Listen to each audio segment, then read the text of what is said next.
right, guys, welcome back to the channel. Welcome back to the stream. Welcome if you are new here. Appreciate you guys joining me on this Wednesday and waiting patiently, as always, for the intro to finish up. We have some surprising news to go over and talk about today. I actually was not even planning on doing a regular stream today like this. Originally, what we were going to be doing is just starting out really early playing some Clair Obscur Expedition 33, and we're still going to play that later on. But we did get some breaking news for Ghost of Yotei out of literally nowhere. It just dropped from the sky. Boss, it is simply too early for you to be starting. No, I wasn't going to take the day off. We were going to be, well, we still are doing gameplay streams. Basically, the idea was I was going to just front load gameplay streams. We are going to be doing them today. So we're going to just do a regular show here, talk about topics. I'm going to talk to you about my thoughts on Clair Obscur as well as Forza Horizon 5 on PS5. And then once we wrap that up, we're going to do some gameplay.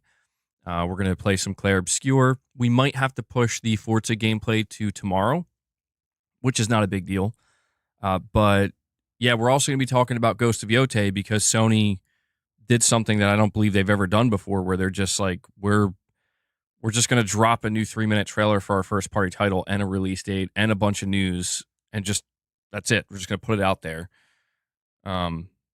Yeah, so we'll still be pretty much doing everything I was originally planning on doing today. Just it'll be a little bit later on. Maybe that'll be for the best as well.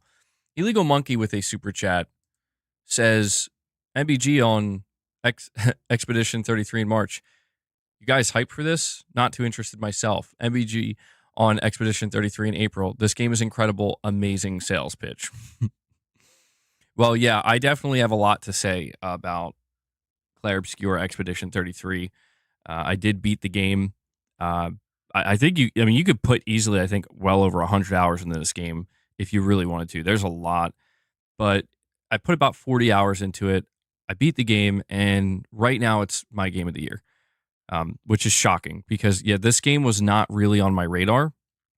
It wasn't a game that I was paying much attention to. Like, I was aware of it. Come on, boss.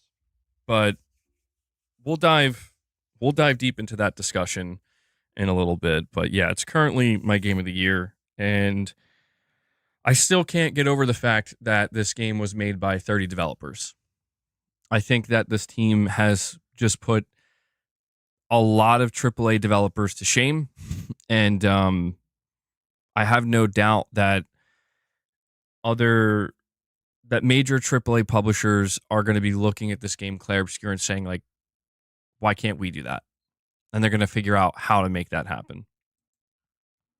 Michael Lynch with the $2 chat says, I better see some butte in those hot springs. Bro, you know there's not going to be hot springs. You know they're not doing it.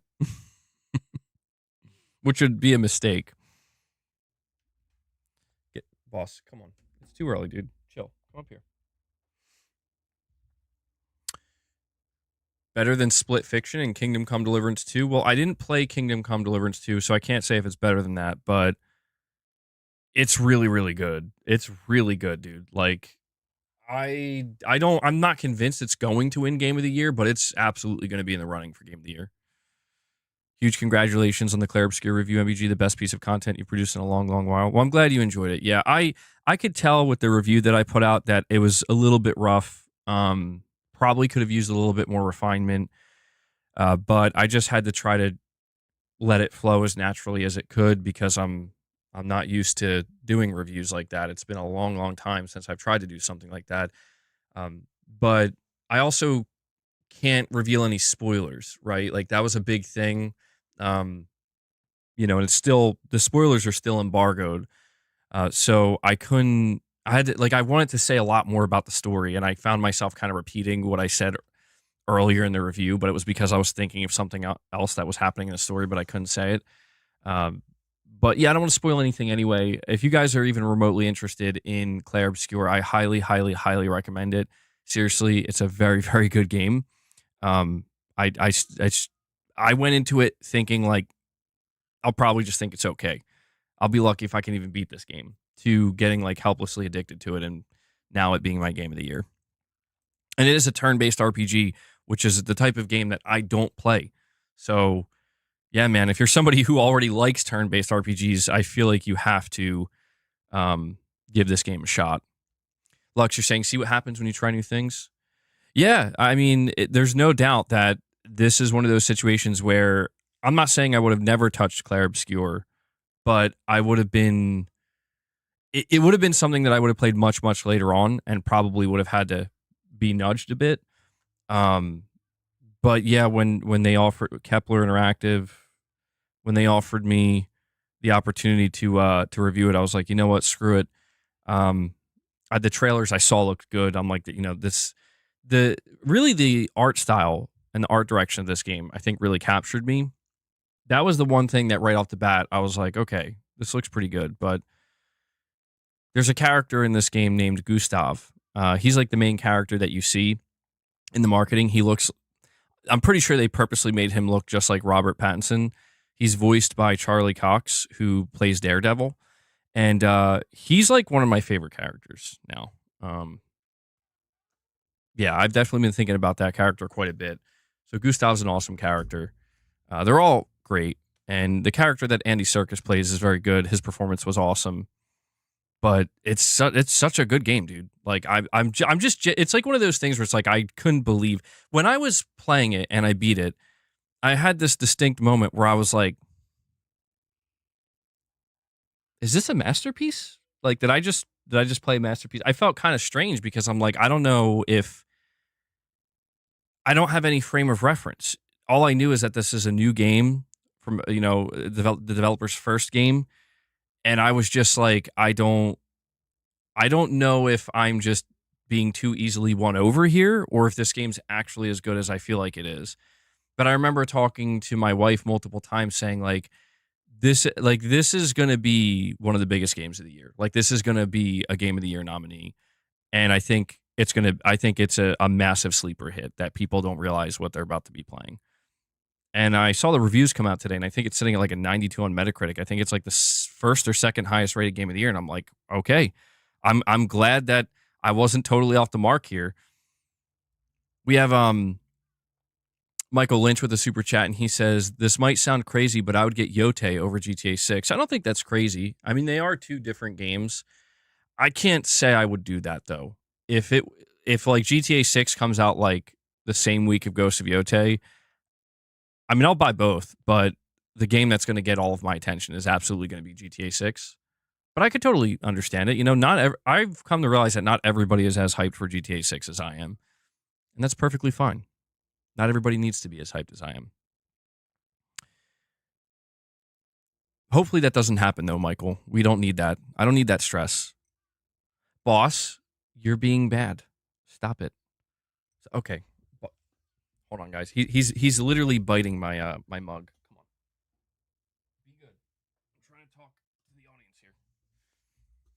Blake Wilson with a $10 chat says, hey, MBG, with Ghost of Yotei coming out in October, Sony probably now knows when GTA 6 is releasing. So it looks like November is now when we can expect it to release. Otherwise, it's delayed. I was thinking to myself, because it was extremely strange and out of nowhere, where Sony's just like, here you go. Here's Ghost of Yotei's release date. I was thinking to myself, like, did they just find out GTA 6's release date and they're like, we got to just put this out there now, like right now? I think you might be onto something here, Blake. I think Sony must know the release date or have some idea of what month it's launching, because if they don't, they're taking a massive risk, in my opinion, putting Ghost of Yotei October 2nd. I think Ghost of Yotei would be fine if we find out GTA 6 is coming the last week of October or something like that. There's if there's like a 2 to 3 week gap between those releases, I think it's fine. But I don't know, man. I would have thought that they would have shot for like a July or even an August release just to completely stay clear. But yeah, there is a very good chance that Sony does actually know when it's dropping, or at least they know which month. And if they heard like, yeah, that they're aiming for November, then it's like, okay, then we'll just go for October, which it's fine.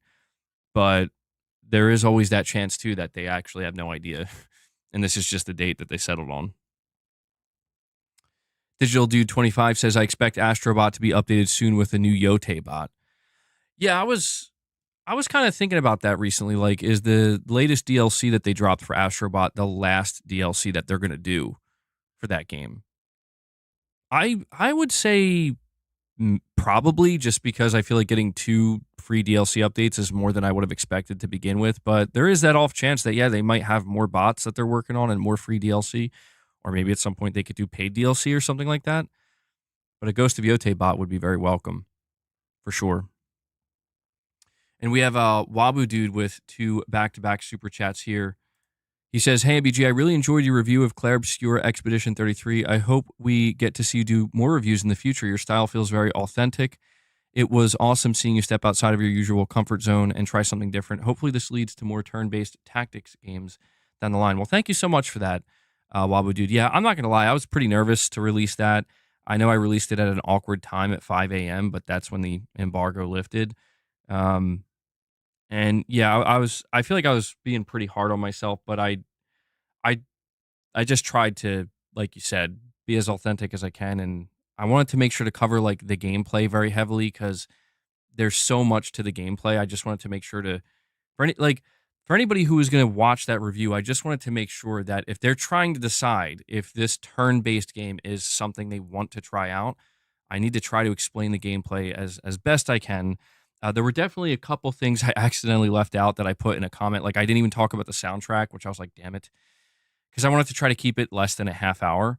The soundtrack is amazing. One of the best soundtracks. I think it's probably going to be nominated this year at the Game Awards and in other places. But I also, like, when I was describing the story and how, your characters are going on this expedition, I completely forgot to mention that every year prior there were other expeditions that went out there and they all failed. Like, that was a pretty important thing that I just forgot to mention. But yeah, I don't know. I hope, yeah, I do hope that I did a good enough job on it that whoever ends up watching it, they have a pretty good idea of whether or not it's a game they would like to try out and support. But Wabu Dude, I really do appreciate the kind words here. I would like to do more reviews in the future. I got to be a little bit more careful about what I choose to take on, though, because we are going to be talking about Forza Horizon 5 today as well. But what I didn't realize is that taking on both Claire Obscure and Forza Horizon 5, they were both converging at the same exact time, where it's like their embargoes are both up at like the same time, roughly. And I'm like, shit, like I put way more time in Claire Obscure. I put about like 7 hours or so in Forza Horizon 5. Like, I feel like I barely scratched the surface of that game. So I can't really do like a proper review. That might have to come a little bit later on. But we'll still talk about it. And yeah, we'll see what other reviews I can do in the future.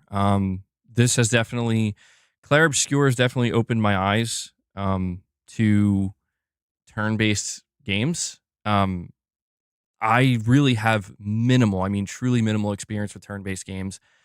And I loved what Claire Obscure did. Like, I'm excited to play this game later on with you guys.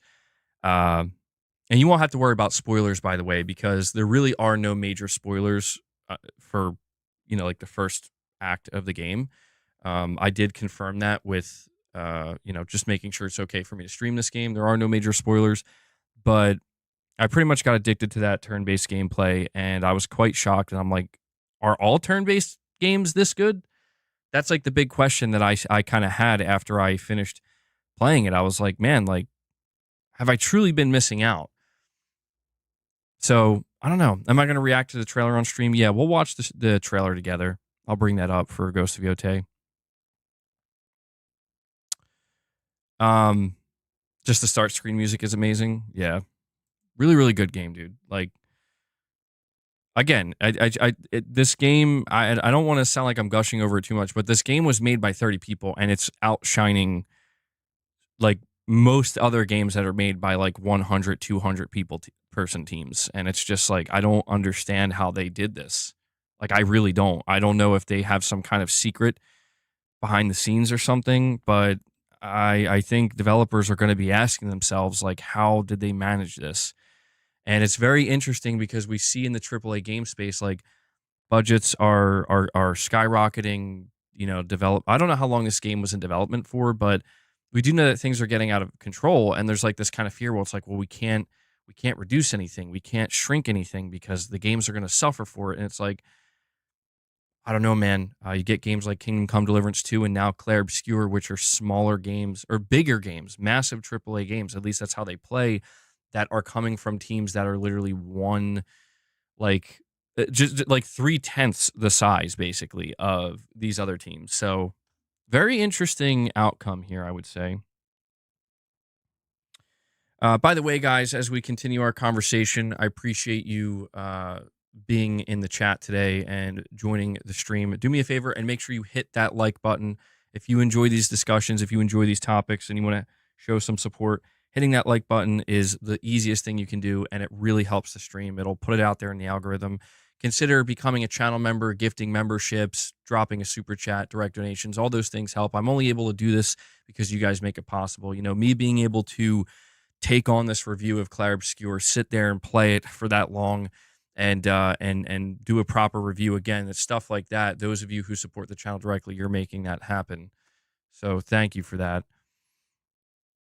We have Lux here saying 95 on Xbox since barely anybody reviewed it there. Yeah, dude. I mean, I was thinking to myself that if Clair Obscur could hit like 84, between like 84 and 87 on Metacritic, that would be very, very good. Like, be like, okay, this, like, people clearly see that this is a very good game. And I thought if it could hit a 90, that would be insane. But it's sitting over a 90, and I'm like, whoa, dude, like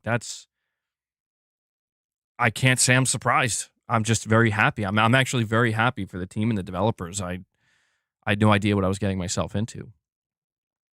Jeffrey Granda says, man, Yotei is bigger than GTA. Let's be real.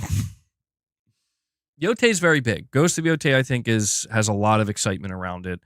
But I'm going to be real here, man. You want me to be real? I'm going to be real. Nothing's bigger than GTA 6. Nothing. Nothing's bigger than GTA 6. I say that, well, I do say that as somebody who's very excited for GTA 6, but I also say that as a huge PlayStation fan.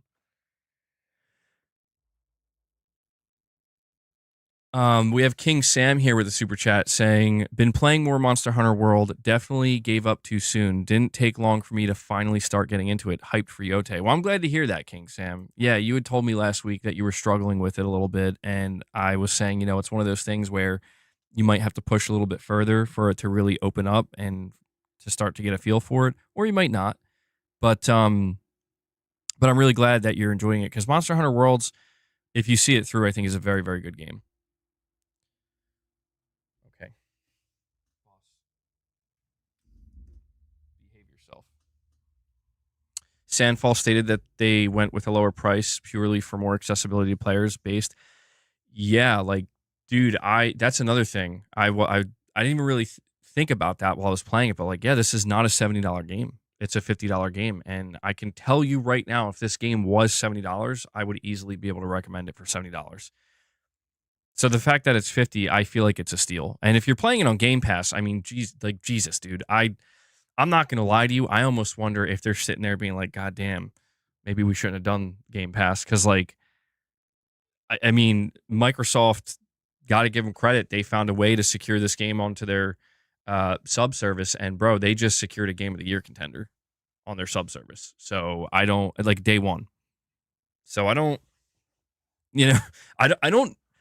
I understand why, like, again, the fact that they're an indie dev, this is their first game, it's 30 devs. I understand why they're like, we got to give this game the best chance for success. The only thing that I actually feel bad about when it comes to Clair Obscur is the time it's releasing.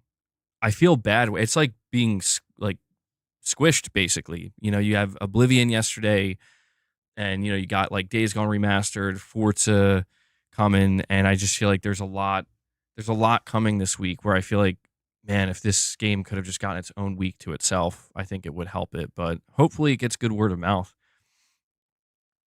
What is Microsoft doing, launching Oblivion at the same time? Both. Yeah, I don't know. I saw people talking about that. I don't know. I mean, you have to assume that the development team or the publisher, Kepler Interactive, you have to assume that they knew that they knew that was going to happen. I can't imagine they were completely in the dark. That would suck if they were completely in the dark. But I mean, I don't want to tell people what to do, right? Like, I don't want to tell them like, hey, play this over Oblivion. But all I want to say is that if you even just see a single screenshot of this game, and you have interest in it, do yourself a favor and try it. Like, give it a shot. And I feel like if you're somebody who likes RPGs, especially, it's supposed to be like a JRPG. I call it an FRPG, a French RPG, because they're French. But if you are a fan of RPGs, just generally speaking, you're gonna want to play this game. Yeah, I think you're really gonna want to play it. I said in my review, and I will say it here, that I don't play games like this, and it's now my game of the year. So, like, that should tell you all you need to know. You think Oblivion might end up being a game of the year contender as well? Yeah, people really like what Virtuous did here. Shems, a member for 23 months, says, just stop saying hi and congrats, or just stopping by to say hi and congrats on Expedition 33 review. Never thought to see you praise a turn-based RPG. Hell froze, keep it up. Will I platinum it? I'm not sure. I will say that the game does definitely ramp up in difficulty when you get to the last act. And I was struggling a little bit towards the end, but it felt natural. Like, okay, like I have to, every time you feel like I'm good now, it's like, well, now there's a new challenge. You got to get better. But then after beating the main game, I was doing like more exploration, and this game has a ton of exploration. A shock, like, I basically ignored most of the side stuff and any exploration because I was so focused on, like, I want to make sure I complete the main story because I was like engrossed in it and I just wanted to see how it was all going to play out. But once I was done that and I started looking around and exploring, I was like, holy shit. Like, that's to me when I think I almost fell out of my chair. Like, bro, there's no, like, I just don't believe it. I don't believe 30 developers made this game, dude. I'm sorry. Like, I can't believe it. I really can't. Like, I was just like, there's so much to do. I'm overwhelmed. Like, I put 40 hours to complete the main story, and the amount of stuff that I still have left to do is like, this is crazy. This is nuts. They say it's 60 hours in total, but I'm like, I don't think so, man. Unless you're like a pro, I don't think you're going to do everything in this game in 60 hours. I saw there's that one guy, I forget his name, but he's famous for 100% in games for his reviews. And he 100%ed Claire Obscure, which is insane. I don't know how he did it, but I think he put over like 100 hours into it. And I'm like, yeah, dude, I think they're underselling this game. I think they might be underselling it. There's no way you do everything in this game in 60 hours. Lux, you're saying, where has the new too many games thing come from? Like, what the F are we complaining about? If people want to play them all, then they can, one at a time. Yeah, I mean, that's the thing, dude. There is, my whole thing is I don't quite understand how we get weeks like this where it's like, so I guess all these publishers decided they just have to all release their game in the same week for some reason. I don't know if there's something to that, if there's something behind it. But yeah, I mean, the problem I think for most people is deciding what you want to play first, because there's a good chance that whatever you choose to play second or third, considering there's more games coming, this is how people end up getting these massive backlogs. And I sympathize with that because it can be tough. It can be overwhelming. But again, it's a good problem to have because, I mean, dude, if you're somebody I think this week who's like, there's nothing to play, I think I genuinely have to turn to that person and be like, are you sure you like video games? Because there's an insane amount to play right now, like legitimately an overwhelming amount to play. There's something for everybody, I believe. And it's okay. Like, if the answer is, you know what, maybe I don't like video games, it's like, hey, sometimes you got to take a break. That's cool too. People finish taxes. Now they know how much they have to pay / get back. Yeah. True.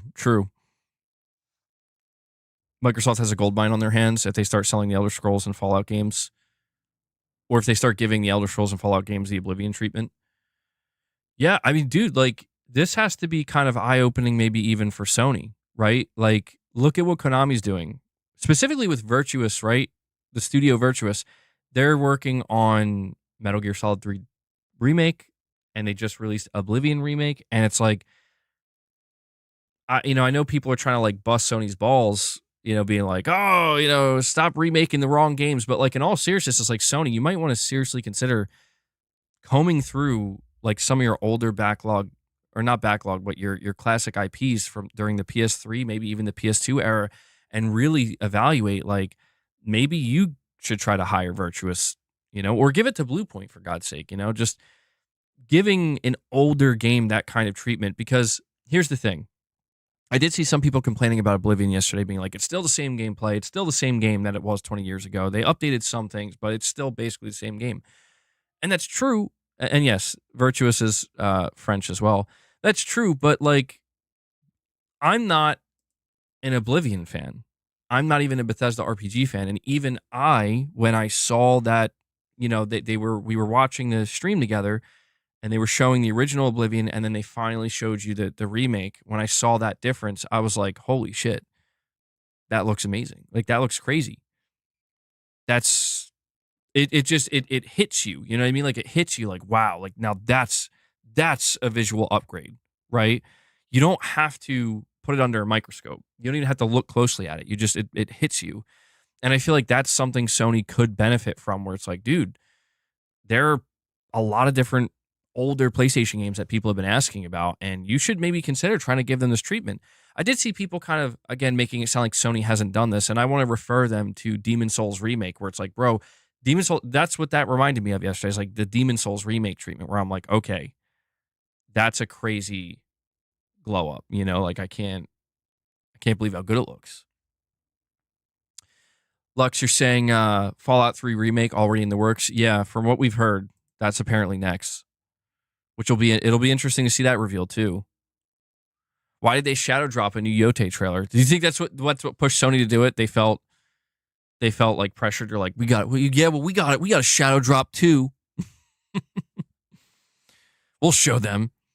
Delwyn Jones with a super chat says, hi, MBG. Hope you're doing well. I assume Sony and PlayStation knows something about the GTA 6 date now, most likely the end of October or early November, which makes this date a comfortable date for Ghost of Yotei. So excited for this game.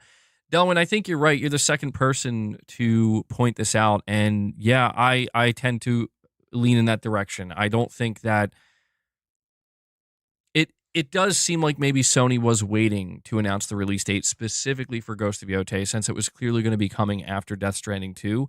And I have no doubt in my mind that they want Ghost of Yotei to be somewhere around the holiday period, but also nowhere near GTA. And so I do think that them doing a basically October 2nd, right at the beginning of October, I think that tells us something.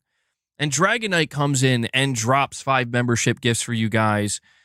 I want to see some W's in the chat for Dragon Knight. He's been dropping some 5 bombs for you guys.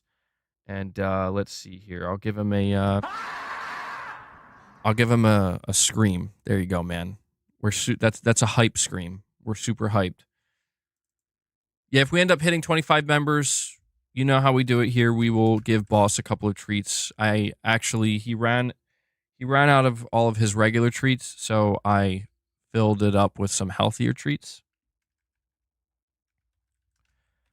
I'm thinking GTA 6 at this point is, late October, early November.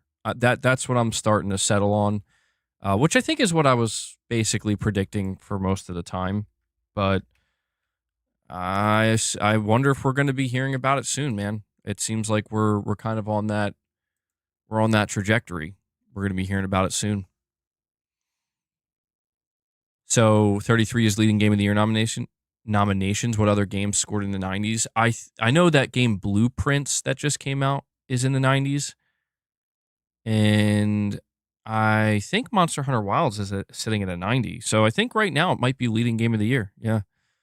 Which again, I'm not surprised about, dude. I'm surprised in the fact that this game just came in and fucking kick the door off the hinges. And Laughing Man 923 comes in and drops 10 membership gifts for you guys. Holy shit. Laughing Man 923 dropping a 10 bomb. And then we got Dragonite. I'm sorry, I don't know why I'm saying that. It glitched out on me. Dragonite, I apologize. I put you on the spot. For some reason, my chat glitched. Hold on.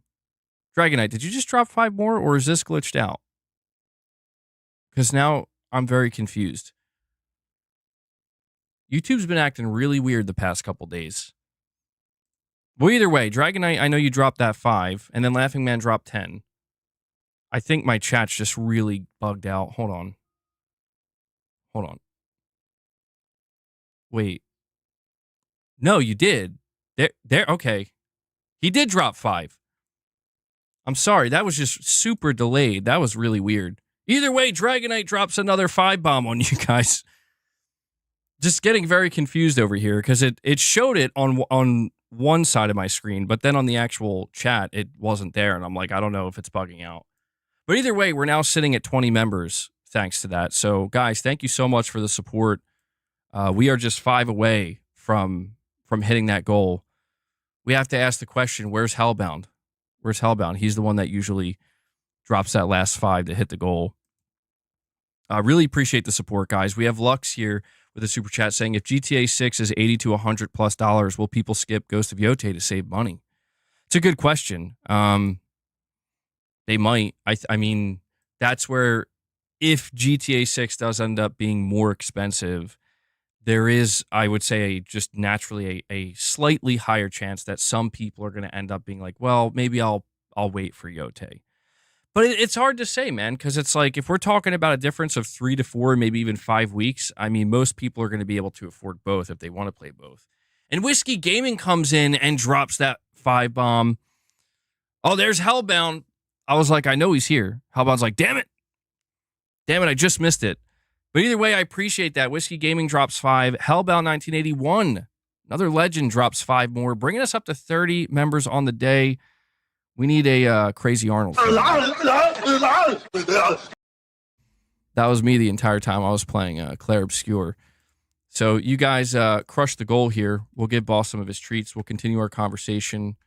And I think I have another super chat that I want to make sure I don't miss. Yeah, so guys, we will be doing Claire Obscure Expedition 33 gameplay after this stream today wraps up. So if you're interested in checking that game out, I highly recommend you stick around. I'm looking forward to playing it. I will be starting over from the beginning, so you don't have to worry about like late game spoilers or anything. The game also does have a new game plus, which I did try out for a little bit, and holy shit, I was not ready. I was not even remotely ready. They tell you when you go to start New Game Plus that it's going to be more challenging. I'm like, oh, okay, yeah, that's kind of expected, but surely it's not going to be that challenging. And literally the first enemy I encountered, I just got, they wiped the floor with me. So I'm like, oh, okay, you clearly have to do, not everything, but I mean, you got to level up a lot more. I'm not sponsored, no. To be clear, I am not sponsored by Kepler Interactive or this developer. Everything I'm saying about the game is just they just provided a review code. So it's just my honest to God thoughts. If I was fully expecting when talking to you guys about this game to be like, yeah, it was a good game or an okay game, but it just wasn't for me. All right, boss, it's time. Boss, do you read me? It's time to feed the beast.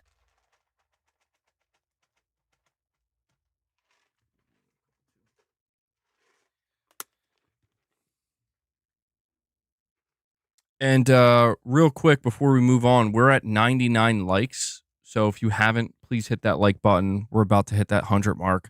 We have Wabu Dude with another super chat saying, Sony partnering with People Can Fly, they might be taking a page out of Capcom and Bethesda's playbook by remaking some of their classic IPs.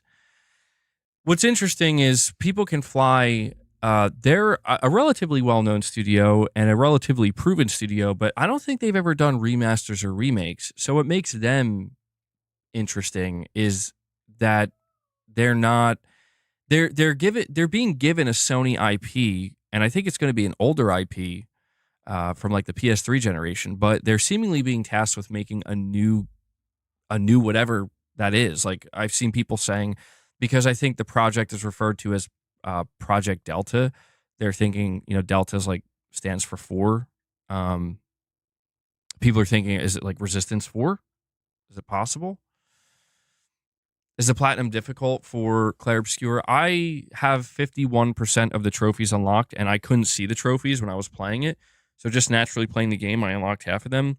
I did go over the list, and I was looking at it, and it seems like it it's difficult in the sense that you're going to have to, I think, fight some of the truly hardest end game bosses, that like bonus bosses and stuff, which means you are going to have to keep that linear progression going. And I can't really tell you exactly how difficult that is.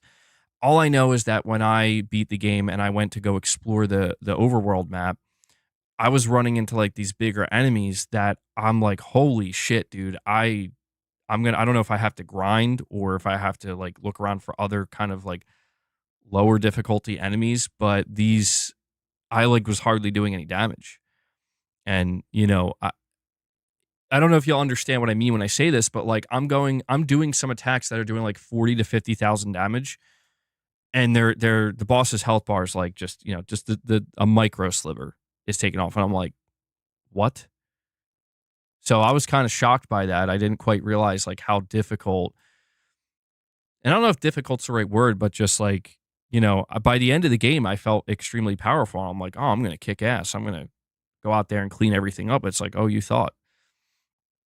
Do I think this is game of the year? I'm not convinced it's going to win game of the year, only because I think it depends on how good Death Stranding 2 is. It depends on, I think, how good Ghost of Yotei is, but also GTA 6. Like if GTA 6 releases this year, that wins game of the year. It just is how it's going to be. But if I would say most other years, like it's unfortunate that this game's releasing the same year as GTA 6. If GTA 6 wasn't coming out this year, I would honestly say this could win game of the year, even over something like Ghost of Yotei. It's that good, dude. Like I'm not trying to oversell it. It's just this game. There's only one negative, and I can't even call it a negative. But if I had to be like hypercritical of this game, there's only one thing that I would say it probably doesn't match the level of some other higher production AAA games. And that would be that you can tell from a graphical fidelity standpoint that, okay, this was made by a smaller team and probably didn't have the highest budget. They don't have like the most cutting edge photorealistic, going to melt your face off graphics. However, and this is kind of the beauty of it, the development team completely makes up for it with their art style and their art direction.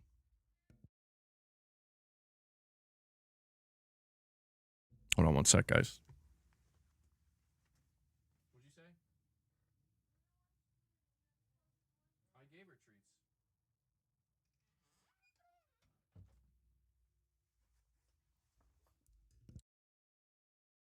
Do I think we'll see Crimson Desert this year? I'm not sure. Lux, you're saying with a super chat, Ghost of Tsushima got an 83 score. Ghost of Yotei will get that plus 10 points for having a female lead, so it'll easily be in the 90s on Metacritic. Girls get it done. Well, I don't know that that's true, Lux. I don't know that's just going to automatically get 10 more points for a female lead, but I did watch this new trailer that they put out, and, I'm glad I went with my gut with Ghost of Yotei, where, like, I know people were freaking out about the actress and the voice actress that they got to play this character, Atsu. They were looking at like her personal Twitter and being like, she's a political activist and everything. I'm like, well, I don't really care. I just want to know if she's going to do a good job in this game. And I want to know, she didn't write the game. And they didn't show too much, but we got a little bit more from this character. And I'm like, okay, like, yeah, she reminds me of Jin Sakai a bit. I got to be honest. Like, the way Jin behaved and this kind of determination he had and this very serious nature of like, he's going out there and he's got a mission. I mean, I'm pretty much getting that same vibe. So, the story of Ghost of Yotei is definitely different. I'm a little bit more not concerned, but the thing I'm wondering is now that we know the premise and the setup of Ghost of Yotei, which is it is a revenge story and she's hunting 6 individuals that are part of like a gang.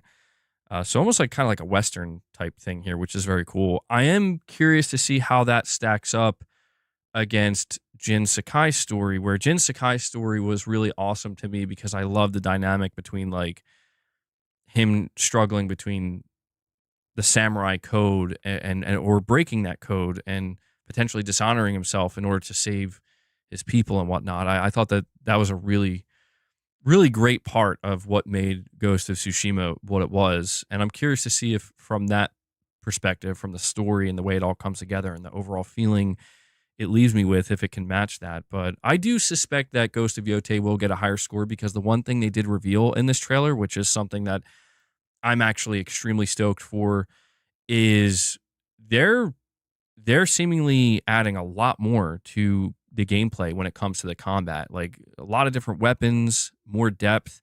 And I'm like, these are all things that they definitely could have done in Ghost of Tsushima, but it seemed like they just wanted you to stick with the katana and the different stances. And now they're finally, I think, gonna flesh that out even more.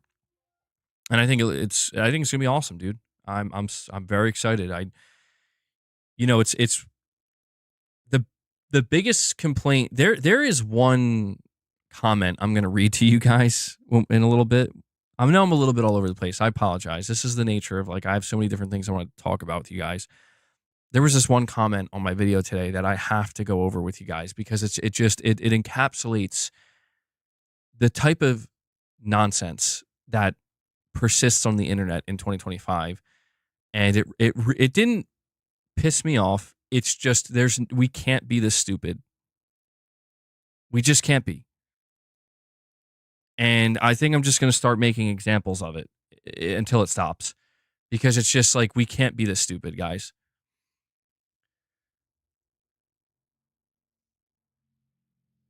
You pre-ordered Claire Obscure because your review wasn't on my radar before then, or it wasn't on your radar. Yeah, dude. Well, that's the thing. I don't want people to end up being disappointed and be like, man, I listened to your review or I took your advice and I tried the game and I don't like it. Like I said, man, if you are a fan, like if you're a Final Fantasy fan, you got to play this game. Okay. If you are a fan of turn-based RPGs, I feel like you got to play this game. That's why I said earlier, like if you are just a fan of RPGs at all, I think you're going to not want to pass up on this game. I can't guarantee that it will be your all-time favorite RPG or your game of the year, but I feel like I can guarantee that if you're an RPG fan, you will get enjoyment out of this game. You will enjoy yourself. I would be quite shocked if somebody said I'm a fan of RPGs and I didn't like this game at all. That would surprise me. Tio on tap, a member for 8 months, says 2025 is filled with bangers we are eating this year. We are, dude. We're going to get fat. We're going to get fat. We're eating good, though. Lux, you're saying GTA 6 is coming out in a different climate. The reviews won't be the same. Maybe it'll be mid-80s because of attention seekers. It probably won't win Game of the Year. And then you also saying we'll buy GTA 6 because reviewers will hate it. I don't know. I mean, you're right that the climate is different and people do genuinely behave differently for the same reason. I mean, the reasoning has always been the same for attention, but I don't know. I feel like GTA 6 is going to be one of those moments where like there is going to be at least that one review outlet that's like, yeah, 4 out of 10 or 5 out of 10 or even like a 6 out of 10. And it's like, one of two things is going to happen. They're either going to get the hate, the bait that they're putting out there is going to work and be effective, but nobody's ever going to take them seriously again. Or maybe there is a chance that collectively they'll just be shunned. You say the climate has changed. I feel like that's one of the ways the climate may have changed. Maybe I'm giving people too much credit, but it's like, the truth, like the reality is like nobody should pay any attention to a review for GTA 6 that's 6 or lower because it's like that's literally not possible with a game like this. And I understand it's like, but that's just somebody's opinion. And it's like, well, that's somebody's opinion that's not worth listening to. If somebody does like a 7 out of 10, I'm like, okay, that's still like kind of interesting. Like that's unexpected. But I would be kind of interested to see like why would somebody give GTA 6 a 7 or a 7.5. But I'm expecting across the board GTA 6 is going to be like 10 out of 10s, and I wouldn't be surprised if it's like the highest rated game of all time. I don't know if I'm putting too much pressure on its shoulders, but I really just think that you just consider how long they've been developing this game for, man, and everything that's went into it. And you look at something like Red Dead Redemption 2, which came out in 2018, and this is coming out many years later after that. And there are games have struggled to even try to replicate what Red Dead 2 did. So it's like, yeah, I don't think anything's gonna be able to touch GTA 6, man. And I think that it might be a game that does so well and is so impressive, like in every area, that anybody who even tries to like shit on it for the sake of attention is gonna it's not like even that's not gonna work. Okay, a member for 19 months says honestly the Yotei trailer cast serious doubt on the game's 90% uh on the game. 90% cinematics and a bit of gameplay had PS4 level janky animations, especially the wolf moves. I'll have to take a closer look at the gameplay. I'm not convinced of that. I don't know. I mean, I I will have to observe it closer. I mean, they did focus on cinematics quite a bit and they teased more gameplay, but the only time I would be concerned is if like we're a month out from the game coming out and they still haven't shown proper gameplay. I would be concerned in that sense where it's like, okay, now it feels like you guys are trying to hide something.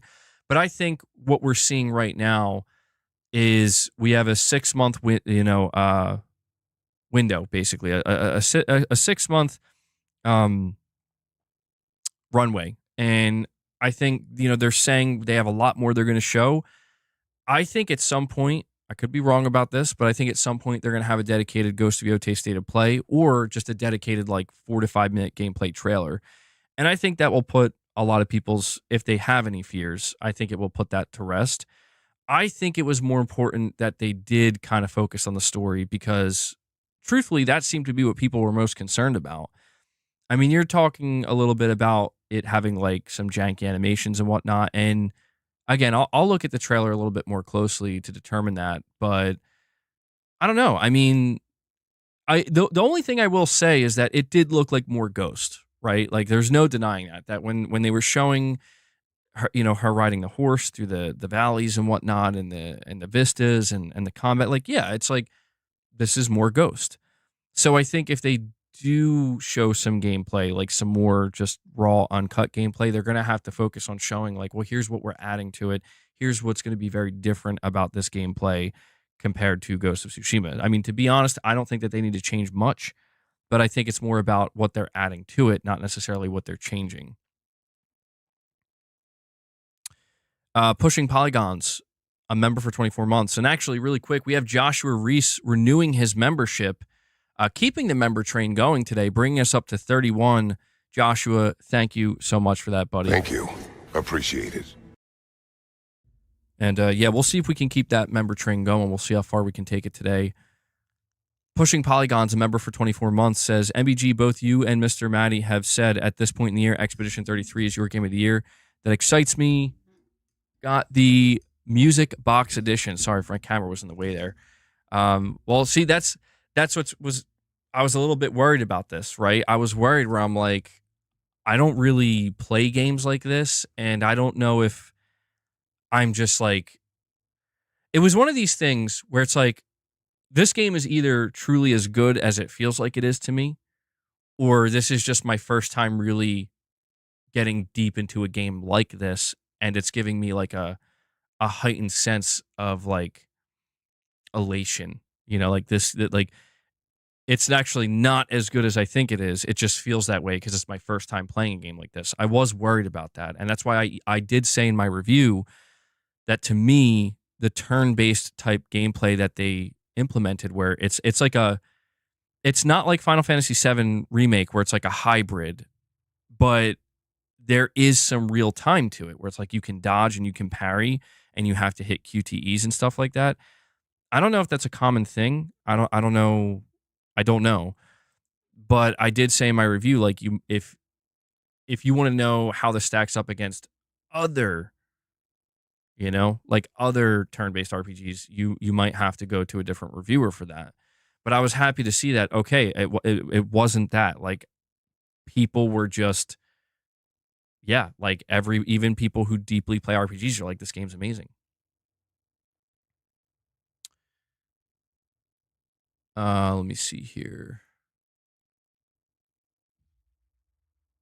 The wolf may present itself a bit awkward, but fellas, no one said Yotei was the school of the wolf. It's Korean. Lux, you're saying Zelda is 99 score. It's not beating that. Oh, you know what? I don't know, though. I don't know. Could it? You know what would be nuts, though, is if it just got a flat 100. Just perfect. I mean, perfect scores across. Isn't the expectation with Yotei that it will be a truly next level graphically being a AAA first-party major release from PlayStation? I mean, yeah, I do expect the graphics to be amazing. I mean, to be fair, everything I've seen of Ghost of Yotei does look really good. I don't know if Ghost of Yotei is going to be the best looking game. Like, I will be totally honest right now and say that I think Death Stranding 2 graphically, like from pure graphical fidelity, looks better than Ghost of Yotei. But Ghost of Yotei also looks very good. I'll tell you this right now. Going back to Clair Obscur, the only thing that I'm being critical of is the fact that, yeah, Clair Obscur does not have cutting edge graphics. It has very good graphics, but not cutting edge. Doesn't mean anything. I'll be honest. Like, if it looked better, that would help and like it would be nice. But I don't know, man. I just, I've been at this point for a while where it's like gameplay is king. It's always been king. It will always be king. I love great graphics though. I don't believe you have to choose between both. Like, listen, if you want good gameplay, you got to have bad graphics. If you want great graphics, you're going to have bad gameplay. You don't have to choose between both. But there are times where you're going to have to, accept that, well, you might not get both. And that's okay.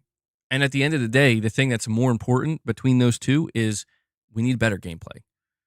Like, if you have to choose between either or, like, we always want to, we want better gameplay, right? The gameplay's got to, if you nail that, people can be extremely forgiving for graphical quality. But to be fair, dude, like, I'm just being honest right now. Like, I don't think Ghost of Yotei looks like a bad game even remotely. I think it looks amazing. Michael Warneth, I have absolutely no idea what you're saying right now, bud. He's in here speaking a different language. Art style's more important. Persona's a great example. You're saying that's the point. If Clair Obscur with 30 devs, Yotei must be leaps and bounds more refined. And it might be. It seems, well, I'll be honest, man. Like, I don't think you can compare the graphical fidelity of, well, I guess you could. You could. I'm not trying to make it sound like Clair Obscur's graphics are bad. They're not bad. They are very good. But I would say that Ghost of Yotei is going to have the edge, graphically speaking, as it should. You are correct about that. It should have the graphical edge. But by how much, that remains to be seen. But either way, man, it is also worth noting that I played Clair Obscur on the PS5 Pro in performance mode. So I don't know how much, it says it's PS5 Pro enhanced. I don't know how much that makes a difference in, like, compared to the base PS5. I can't speak to that.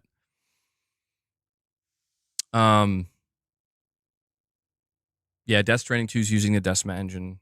Metal Gear Solid Delta is going to be very OP in the gameplay competition. Let's not kid ourselves. I mean, dude, yeah, I gotta contact Konami, bro. Somebody help me contact Konami. I need to get a review code for Metal Gear Solid 3. Best PS5 Pro graphics so far, MBG. From what I've seen, I think it might be, well, actually, I think it might be Assassin's Creed, but actually talking about Forza Horizon 5, bro, Forza Horizon 5 looks fucking nuts on the Pro. Like straight up. Um it looks nuts. I don't know that I would have to compare it to some of the other games, but Forza Horizon 5 on the Pro is one of the best looking Pro games. I'm sure. I mean, if you're playing on like a maxed out PC rig, I'm sure it looks even better. But I was like sitting there, dude. I went to go play it in my living room. It was like late at night, and I'm like, all the lights are off. I got the TV brightness all the way up, and I'm like, this looks fucking nuts. I'm like, this, like, I was just like looking at the open world, and I'm like, this is amazing looking. So, giving my thoughts on Forza Horizon 5 straight up, from a graphical perspective, it's not out yet. No, Forza Horizon 5 is not out yet. Microsoft did give me a code to review it. I wasn't able to put nearly as much time in it as I wanted to. I will be putting more time into it going forward now that I've beaten Clair Obscur. But yeah, I would just put it out there that if you're wondering if this is a good looking game on PS5, I mean, it seems like it looks great on regular PS5 as well. But I was like, dude, on the Pro, I'm like in performance mode. I'm like, this looks okay. Okay. They cooked, man. They definitely cooked. No doubt about it. Lux with the super chat says, I don't care about reviews, but I believe GTA 6 will get a bunch of the more cynical weirdo ones dumping on it. They hate GTA's core audience. Prep for it. Yeah, I mean, it is always disappointing to see how weird people are willing to get. You use the term weirdos, and it's like, yeah, man, I'm beginning to realize there are a lot of weirdos out there. It's so disappointing. It's so disappointing. Like, come on, guys. We could be just a little bit better than this. Hi, MBG. Thank you for your Expedition 33 review. Do you think the new God of War will release this year after we got Ghost of Yotei's release date? That's a good question, and I didn't even think about that. Yeah, the rumor was that there's a side God of War project that is going to release this year. So we got Death Stranding 2 at the end of June. We got Ghost of Yotei now, the very beginning of October. Maybe whatever the side God of War thing is could be ready to go in July or August or September. Oh, September would be actually perfect. Maybe.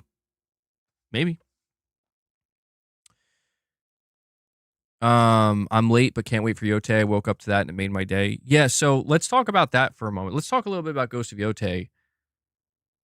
I don't know, man. I'm just letting you guys know the conversations we have today may bleed over into tomorrow and the next day because, like, I don't think I'm going to be able to get all of my thoughts out in just one single stream here. Certainly not cohesively or even fully coherently, but Ghost of Yotei, October 2nd. Yeah, what is up with the way Sony announced this? I don't have a problem with it. I think it's great. Like, I saw people praising the way Sony did this. Was like, no bullshit. Just here you go. No hype, no build up. Just here you go. Gotta admit, though, very different from the way Sony has ever handled it, and it is a nice little surprise. And it will be $70, so no price bump. Also, something else that's worth pointing out here: they do have an $80 digital deluxe version. And I was certain that with that $80 digital deluxe version, they were going to give like 2 or 3 days early access. They're not doing it. So that confirms to me that what we're seeing with Death Stranding 2, that's, I think, a Kojima thing, like a Kojima Productions thing. I was wondering if that was a PlayStation Studios thing. If it was a PlayStation Studios thing, they definitely would have done it for Yotei. Sage Infinite, a member for 22 months, says, knowing you wanted to get this review out by a certain time, do you think it affected your enjoyment of the game in any way? Great review, by the way.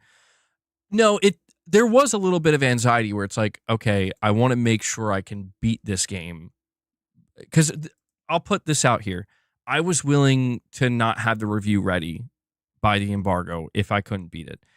But what I just had to do differently was just make sure that I set aside a proper amount of time where, like, I was looking at the percentage completion after each playthrough, and I remember I was at about like 19, 20 hours, and it said I was like 66% or something like that. And I'm like, oh, okay. So that told me like if I do want to try to have this game beat by the time I want to have a review out, I'm going to have to dedicate at least one day to just totally like all I'm doing is playing this game.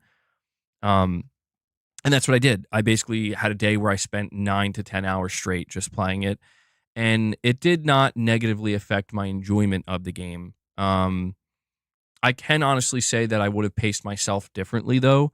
Like that 10 hours would have been more spread out, but the whole point is during my time playing it, like if you were to ask me, did you not enjoy that 10 hours that you sat down and played it and completed it? I absolutely did enjoy it. And I felt very good when I beat it. I was like, it was one of these things where it was living in my head. It's still living in my head. No story spoilers, but this game has some twists, dude, that I was like there was literally like at one point I'm like, yo, what? You know, like not in a bad way, but just like, hold on, what just happened? What's going on right now?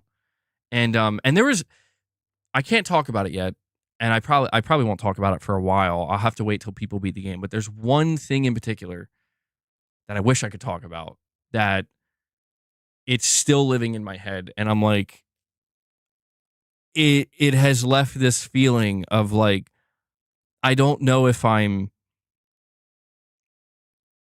don't know how to explain it. Like it left me with this feeling of like I didn't expect that, and I don't know that I did get a conclusive answer, but I'm not sure that I'm satisfied with the answer. But not in like a bad way where it's like I hate this. Like why didn't they give me the answer I wanted? But just more like I don't know. It just kind of it reframes the way you look at the entire game, at least from a story perspective, in my opinion.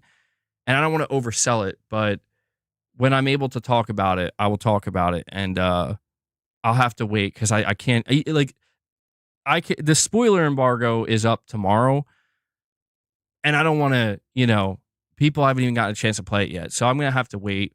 But it's definitely it's something that I just did not expect, and I'm like, okay, I I'm curious to see what conversations people have once the game is like out there.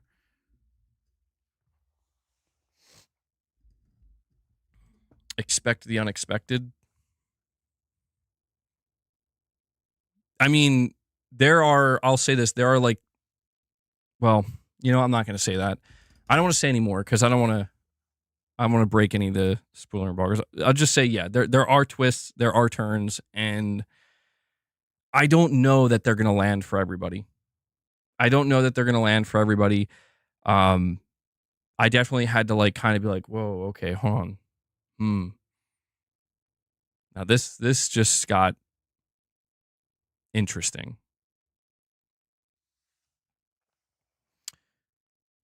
Yeah, Ghost of Yotei got a release date. It's releasing October 2nd. You're downloading Marathon? Vinino, you're going to have to let me know how it is, man. But are there shimmies and shakes? Yes.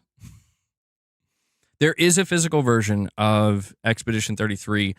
I checked Amazon. It seems like if you buy it physically, you're going to have to wait a little bit. It's like for me, I have Amazon Prime, and it told me if I wanted a physical version, it wouldn't get here till like May 11th. So keep that in mind. But it does have a disc version. Yeah, there is a physical copy. But getting back to Ghost of Yotei, I got to read a comment on my latest video. All right, I gotta make an example of a comment. So I put out a video just a couple of hours ago going over all the new information. Let me see if the comments. So one of the reasons I'm going over this comment is because I discovered that it's not even.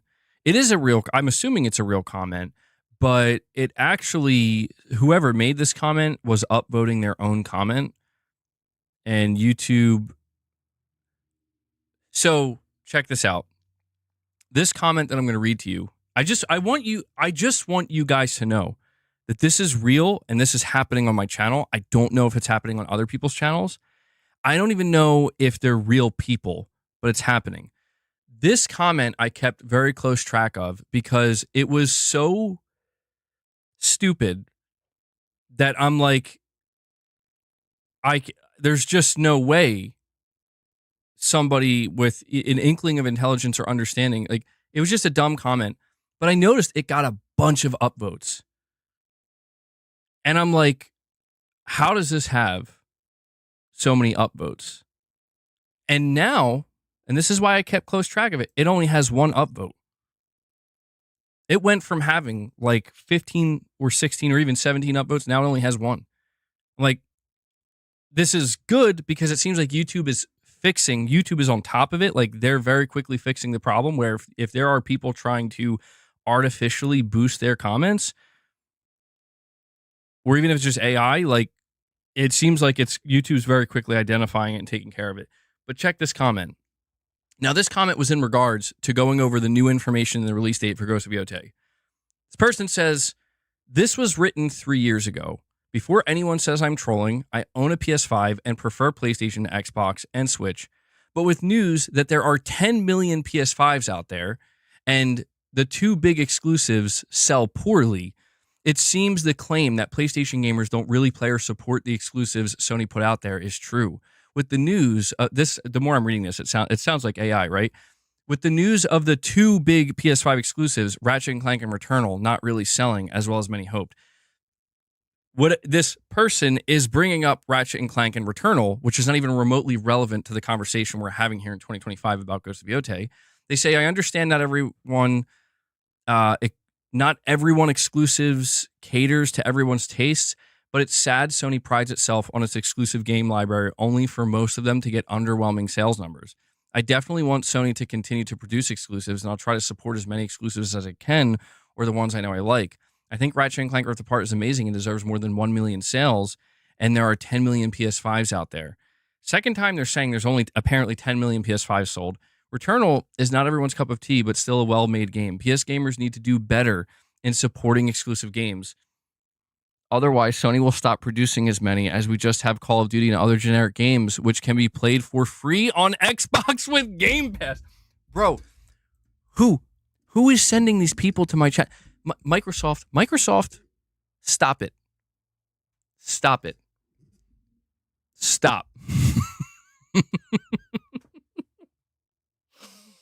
Dude, my brain broke multiple times reading that comment. And to be clear, the only reason I came across that comment was because when I first saw it, it had like 17 upvotes, dude.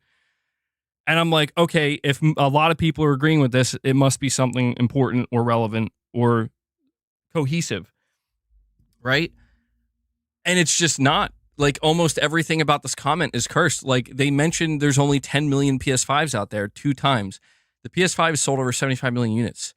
Bro, like, they talk about PlayStation gamers not really supporting Sony exclusives and how they don't sell well. Like, bro, you have third-party multi-platform publishers celebrating sales of 2, 3, 4, 5 million across all platforms. What do you mean? Suddenly selling 10 million games on a single platform isn't good enough?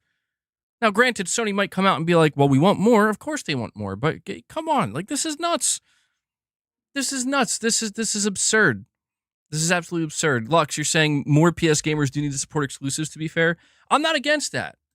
I'm not against it. I think there is truth to a degree where it's like, hey, man, we want to see Ghost of Yotei sell better than Tsushima, right? We want to see Death Stranding 2 sell better than Death Stranding 1. I want to encourage the support as well. And there's nothing wrong with more growth. You know, that's a good thing in this case. We want more of these things. But there's just so much. The last part here is what really got me, where I'm like, this is not a real comment. Where, like, they say Ratchet & Clank Rift Apart is amazing and deserves 1 million sales. I can agree with that. Returnal's not everybody's cup of tea, but a well-made game. I can agree with that too. PlayStation gamers need to do better in supporting exclusive games. Otherwise, Sony will stop producing as many. And we just have Call of Duty and other generic games, which can be played for free on Xbox with Game Pass. Like, listen, man. From a broader standpoint, I get it. Like, it would be better if Returnal sold better. It would be better if Ratchet & Clank sold more. It would be better if like 40% of PS5 owners were buying these games. But there needs to be some kind of frame of reference here where it's like, to insinuate that these games are not doing well on their own for what they are, I think is frankly disingenuous, right? Where it's like, bro, Sony's happy with Returnal. Sony's happy with the idea of Returnal not selling 10 million, maybe selling 1 million or 2 million, but getting an immense amount of praise and winning a bunch of awards and setting, I don't want to say some kind of industry standard, but just having that prestige. And that means something. Like that's very clearly something that matters to Sony, because guess what? Even though Returnal may not be the one selling 8, 9, 10 million, they have other games that are also winning those awards that are selling that amount. I don't understand, man. The only thing I can surmise here is that we used to compare PlayStation sales to Xbox sales in terms of exclusives, and PlayStation stomped Xbox. Now Xbox is no longer selling their games exclusively. So now the comparison is we're going to compare PlayStation exclusive sales to Nintendo exclusive sales, which is fair. There's nothing wrong with that. But it's like hardly anybody is out here selling 40, 50 million copies of games. People try to frame it like if Sony isn't selling 35 million copies of a game, there's something wrong. And it's like, no, there's absolutely nothing wrong with that. Does it mean that Sony doesn't want to go beyond the 10 million? No, they do. But it's just, here's the craziest part about this comment. It had nothing to do with Ghost of Yotei. That's the thing that blows my mind. I'm out here talking about Ghost of Yotei. I'm out here giving the new information, and I gotta check my comments, and I gotta see what is this comment that's got the most upvotes. And this is why I'm getting to a point where it's like, if this shit continues, I'm not going to be able to read comments anymore, because I do care about engaging with my audience and seeing what people are saying and seeing what people are reacting, or how they're reacting to what we're talking about. And I see something like this where it's like, this is a nonsensical comment that's not even remotely relevant to the conversation we're having. And somebody's going out of their way to artificially upvote it. And I don't know why. But anyway, on a more positive note, we have some better comments where I saw some people celebrating the way that Sony did the Ghost of Yotei drop. Somebody says, I like how they randomly dropped it. That's how it used to be. Stop all this buildup. We just get our feelings hurt. October 2nd, too close to GTA 6. If it doesn't get pushed back, I will wait for the director's cut on PC. So they're going to wait for the director's cut on PC. But expressing how they like the way that Sony there was no build up, they just dropped it. Somebody says, physical guys, buy physical. Somebody asks, how does this impact the showcase? Somebody says, well, that was a sucker punch of an announcement. And there you go. That's the best comment. Lux, you're saying Sony knows they don't have to try anymore. Ghost of Yotei quiet reveal today. Why spend more on a showcase they know is getting sales? They have the market share. Well, I was thinking about that too, Lux. I was thinking about the idea that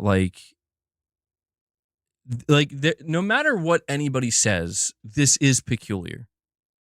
It is. I'm not saying it's bad. I'm just saying it's peculiar. Where people are questioning, why did Sony just drop it like this out of nowhere? The reason why people are going to ask that question is because this is not something Sony normally does. This is very abnormal. And it's happening in very close proximity to May. And May, for the last couple of years, is when Sony does a state of play. So I don't know what it means. I don't know. I can only assume that it's well, I guess this is how Sony wants to do it now. We just never really know. At any moment, anything could drop. I don't know if this could be an appetizer. This could be an appetizer, right? They could just be putting this out here where it's like, here's the release date, here's a new trailer, here's here are the different editions. And then maybe there will be a showcase at the end of next month, and they're like, now here's 10 minutes of gameplay. Like they did with Spider-Man. I mean, the only thing I know is that this was the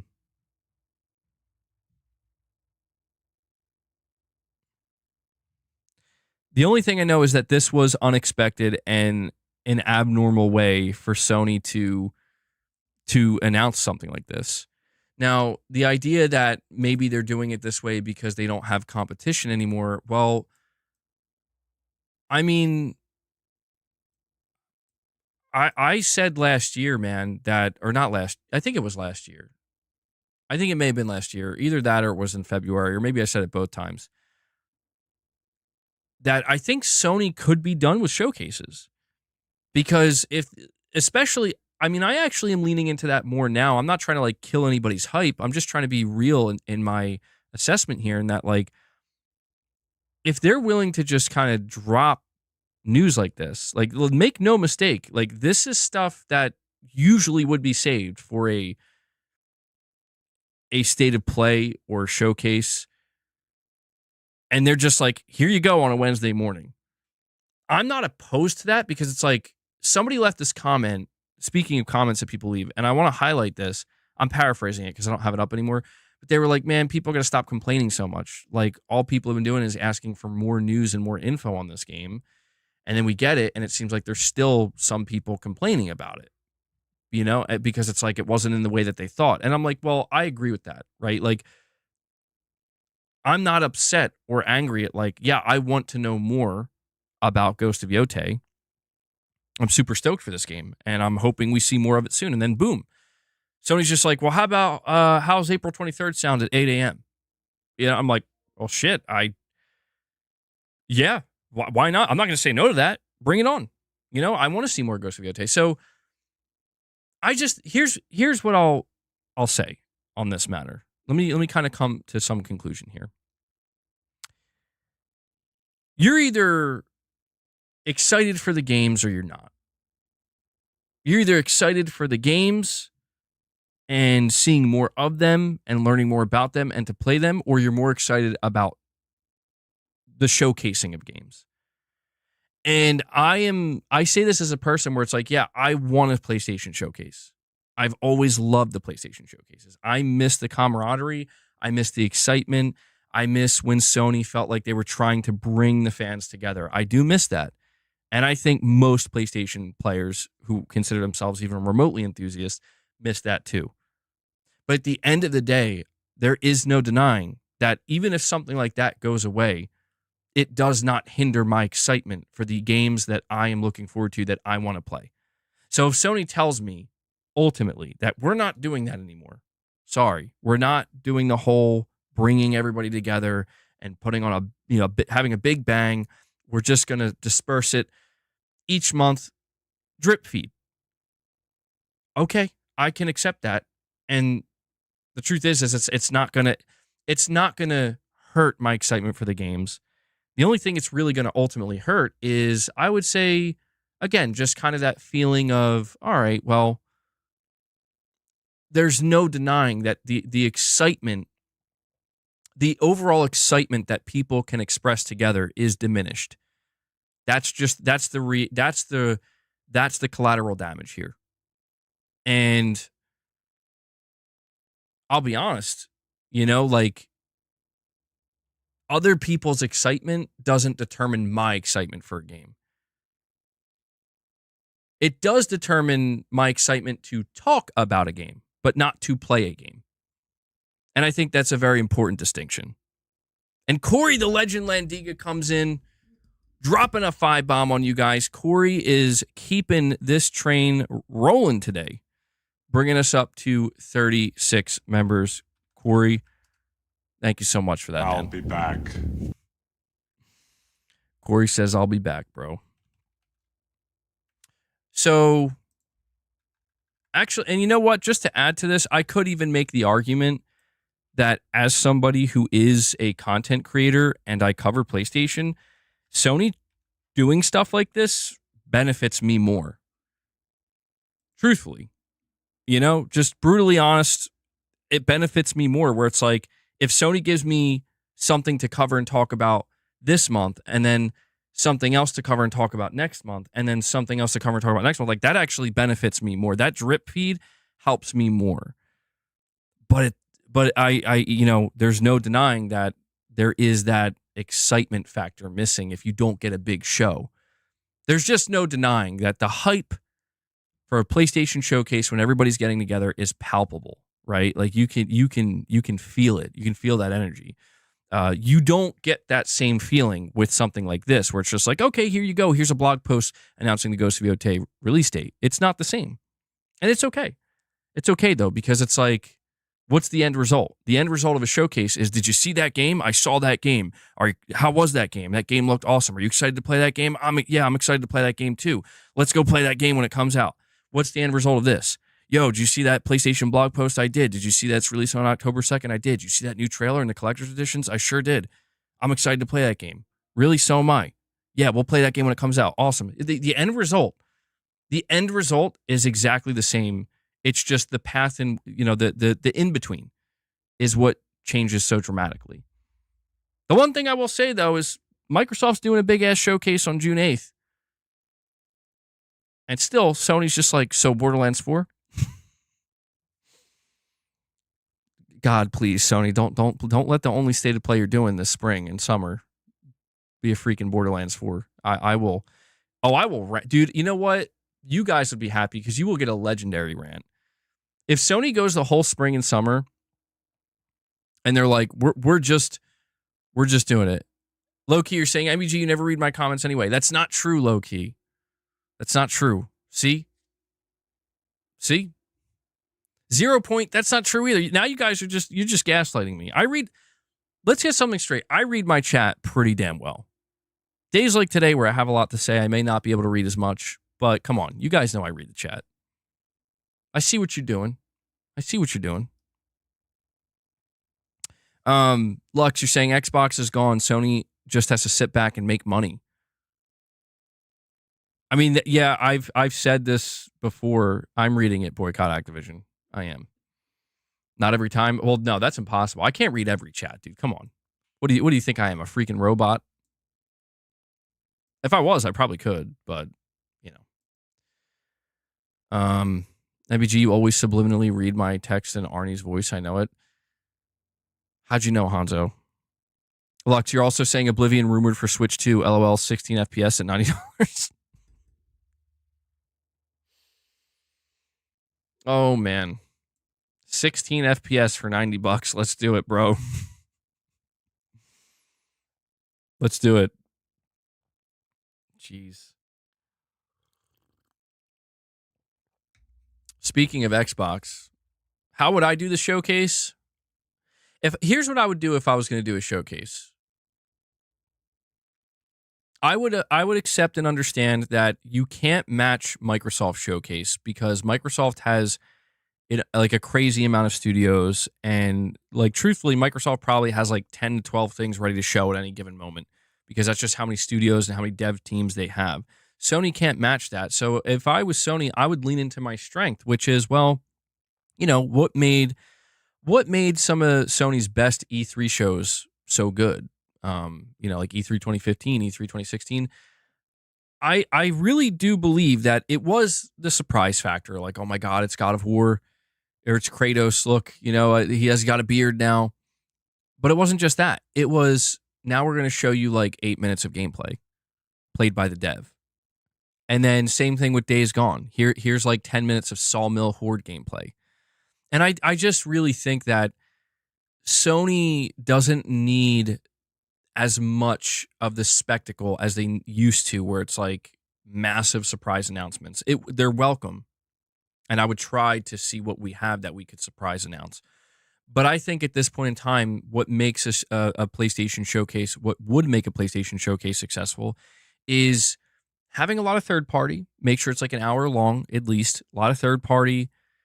Maybe 1 to 2 to even 3 like second party announcements where like you're partnered with these developers or it's an XDev thing, and it's kind of, those type of partnerships. But really, if you're talking about the first party presence, you just got to show gameplay. I firmly believe that. I feel like you end a show. Let's say, let's say the first 40 minutes, the first 35 to 40 minutes of the PlayStation showcase, you open with Wolverine gameplay, a 5-minute Wolverine gameplay presentation. That's what you open with. After 15 or so minutes, here's some, I was going to say intergalactic gameplay, but truthfully, it'd probably be like, here's some Fair Games gameplay. And keep Fair Games away from the showcase. 15 to 20 minutes in, here's some Saros gameplay. 5-7 minute gameplay of Saros. And then what would we would be, by that point, we'd probably be at around like the 40-minute mark or something. I don't know. I guess at that point, I would say show the remaining third party, and then by the end of it, man, announce Santa Monica's new IP, and then close with some intergalactic gameplay. I feel like maybe the devs aren't ready. Maybe that's too much pressure on all of them. But I just, to me, that would make it like a successful showcase. You couldn't compare it to Microsoft's, where it's like, well, Microsoft announced this many new games, and it's like, yeah, but Sony doesn't have that many studios. They literally can't do that. So it's like Sony would be leaning into, I think, their strength of just people want to see the games. That's all it is. Like, you show a big gameplay reveal, like people are going to be talking, I think. And that's why I find it interesting that right now, I don't know if you guys have noticed, minimal gameplay has been shown of both Death Stranding 2 and Ghost of Yotei. We've gotten trailers, especially for Death Stranding. We've gotten extensive trailers. King Sausage, I'm sorry, I almost missed your super chat here. King Sausage says, showcase or not, all people do is complain about the shit anyway. Would be nice if everything they dropped made us bust a nut, but that's not realistic. That's one way to put it, King Sausage. I would not expect anything different with a name like King Sausage. It's hard for me to focus on what you just said, though. I mean, yeah, dude, I listen. I'm not trying to facilitate the complaints, because I do think the complaints get a bit out of control. I think that there are some people that just can't really accept that they are not into PlayStation the way that they used to be, or they're not into gaming in general the way they used to be, and that's fine. That things have changed. Some people can't, the only thing that they feel like they can do to still be involved is complain about the constant changes or all the different changes. I'm not saying there aren't some valid complaints. There absolutely are. But I totally get where you're coming from, man, where it's like, we are at a point where not everything Sony shows is going to make us bust a nut, right? As you put it. Like, it's not, I don't think it's nearly as easy for Sony to replicate those moments that they had last generation. And there might just be the reality that, like, that was kind of a one-time thing. The stars aligned. But it doesn't mean it can't be close to it. And that's why I just feel like, I mean, I'll ask you guys, in all seriousness, like, that showcase I just described, would we not consider that a satisfactory showcase? I would. I'm just speaking for me, but I would consider it a satisfactory showcase. And Dragonite comes in, keeping the member train going, dropping another single gift for you guys, bringing us up to 37 members on the day. So we are 13 away from hitting a second goal here, which is awesome to see. Like I said, we will be doing some gameplay after today's regular stream wraps up. We're going to be playing some Claire Obscure. You currently cannot play this game, so I'll be able to play it early, which is pretty awesome. I think that's going to be a first for the channel. So I hope you guys will stick around and tune into that and hang out with me for a bit.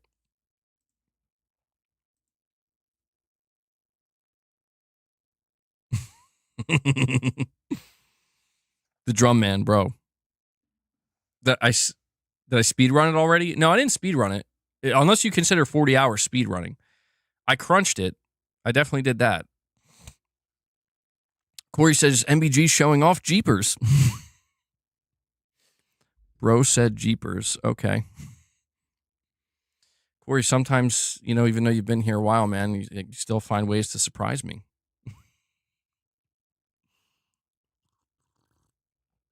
Jeepers, Batman. And Laughing Man 923 renews his membership, which is funny because he dropped membership gifts earlier. And then he was like, wait a second, hold on, I got to renew the membership too. Laughing Man 923, thank you so much for your support today. Let's see. How can you slap? How can you slap? Laughing Man, how could you slap? How could you slap 10 membership gifts and then a renewal? How could you, bro? Thank you. When we say 10 million copies is enough, we're saying most of Sony's games are AAA with a $200 million game budget. When you have lesser titles, AA or single A games costing way less to make and still selling 10 million. Well, that's what I mean. Like the question I think for PlayStation Studios is, can you make these games as good as they are with less? Can you do that? You're saying you weren't getting gifted, so you said, what the hell? Well, I appreciate that, man. Thank you. I mean, my big question when it comes to game budgets is, where does all this money go? You know what I mean? Like, if a game costs $200 million to make over the course of like 6 years or so, you would assume the majority of that goes towards the headcount, just paying employees, right?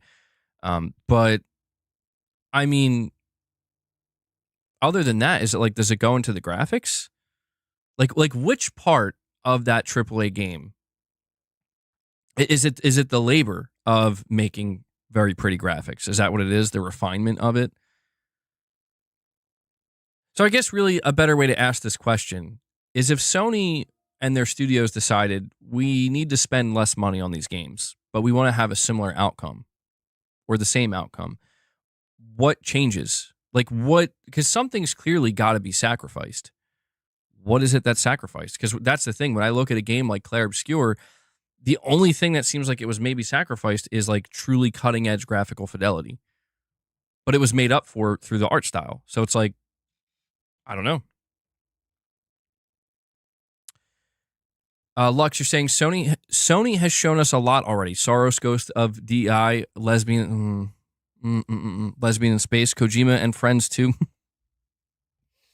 There's no way you said Kojima and Friends 2, bro. Now that one I take offense to. And remaster number 234. We have a lot to be excited for. Bro, Lux, I need to know what is going on with this cynicism, my friend.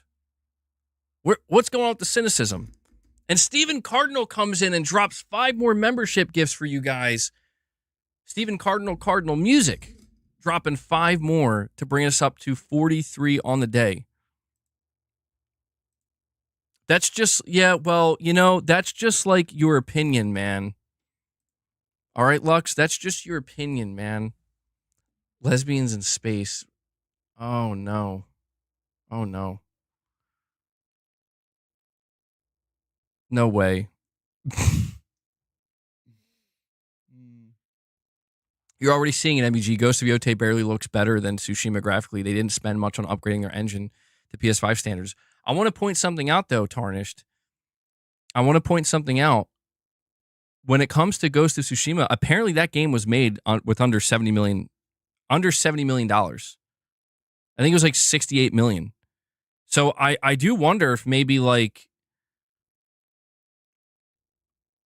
I don't know. I mean, dude, the complicated thing here that we really don't know is how much can PlayStation Studios, how much can they really do?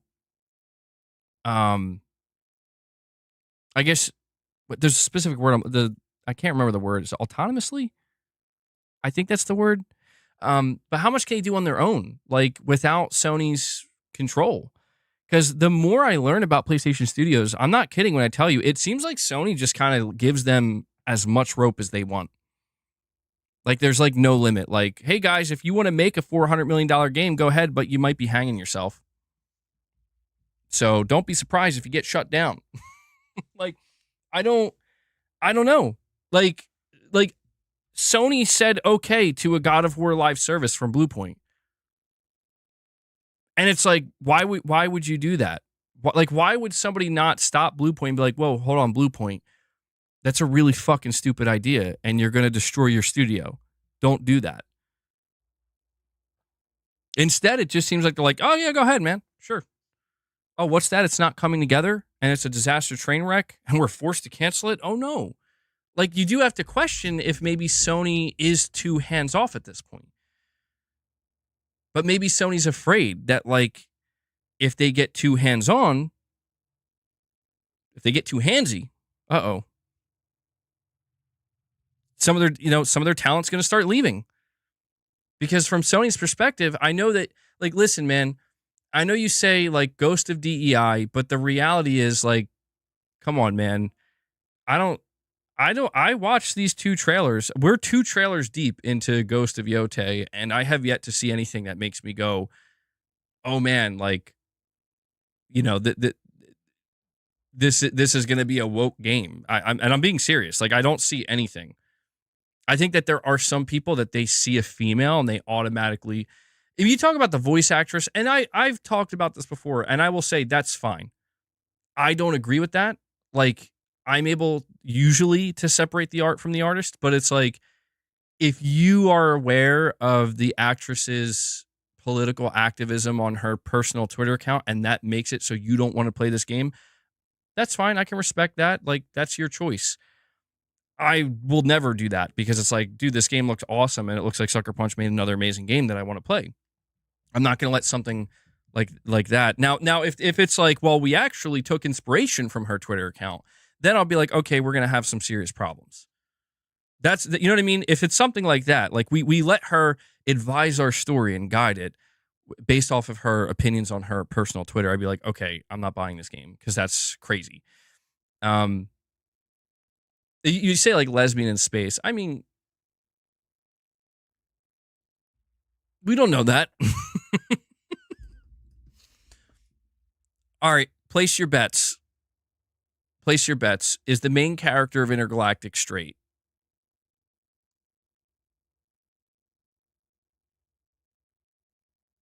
I mean, what are we thinking?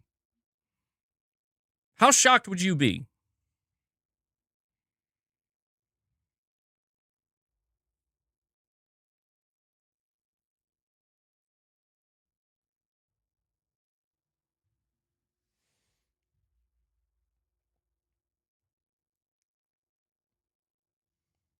Dragonite says, wait, hold on. I think I'm behind in the chat. I just see Dragonite saying Jim. Are you saying Jim's a lesbian? That's a tough one. No hot springs equals no buy. In which world does it matter? See, that's the thing. For me, it doesn't matter, but clearly to some people it does. So I'm just curious what they think. Like, if Intergalactic turns out to be an amazing game with awesome gameplay, an awesome world, maybe even a good story, but the character's gay, are you going to not play it?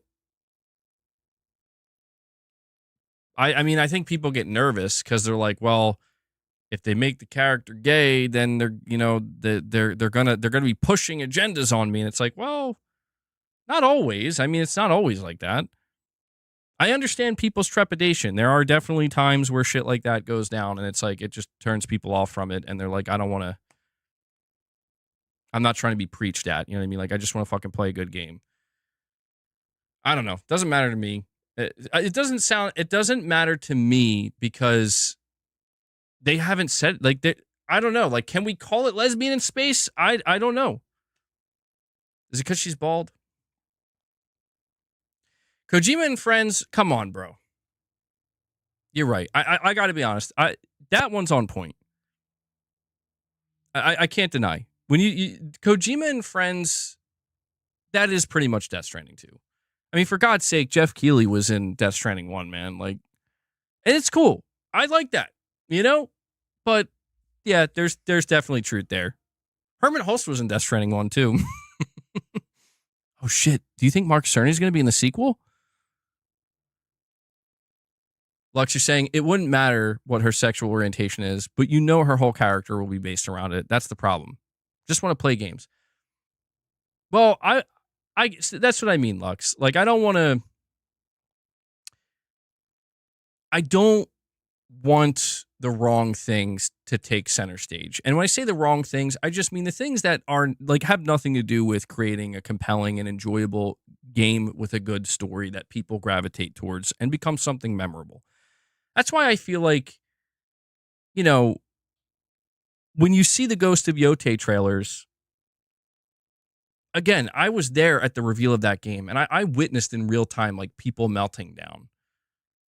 And I'm just like, I have no reason. Let me take a step back. There were so many people after the reveal of Ghost of Yotei that I saw, really taking this game and like putting it in a shredder. I'm not saying you guys. I'm just saying, like, at the time I was seeing all the Twitter reactions, all the videos coming out, all the usual suspects.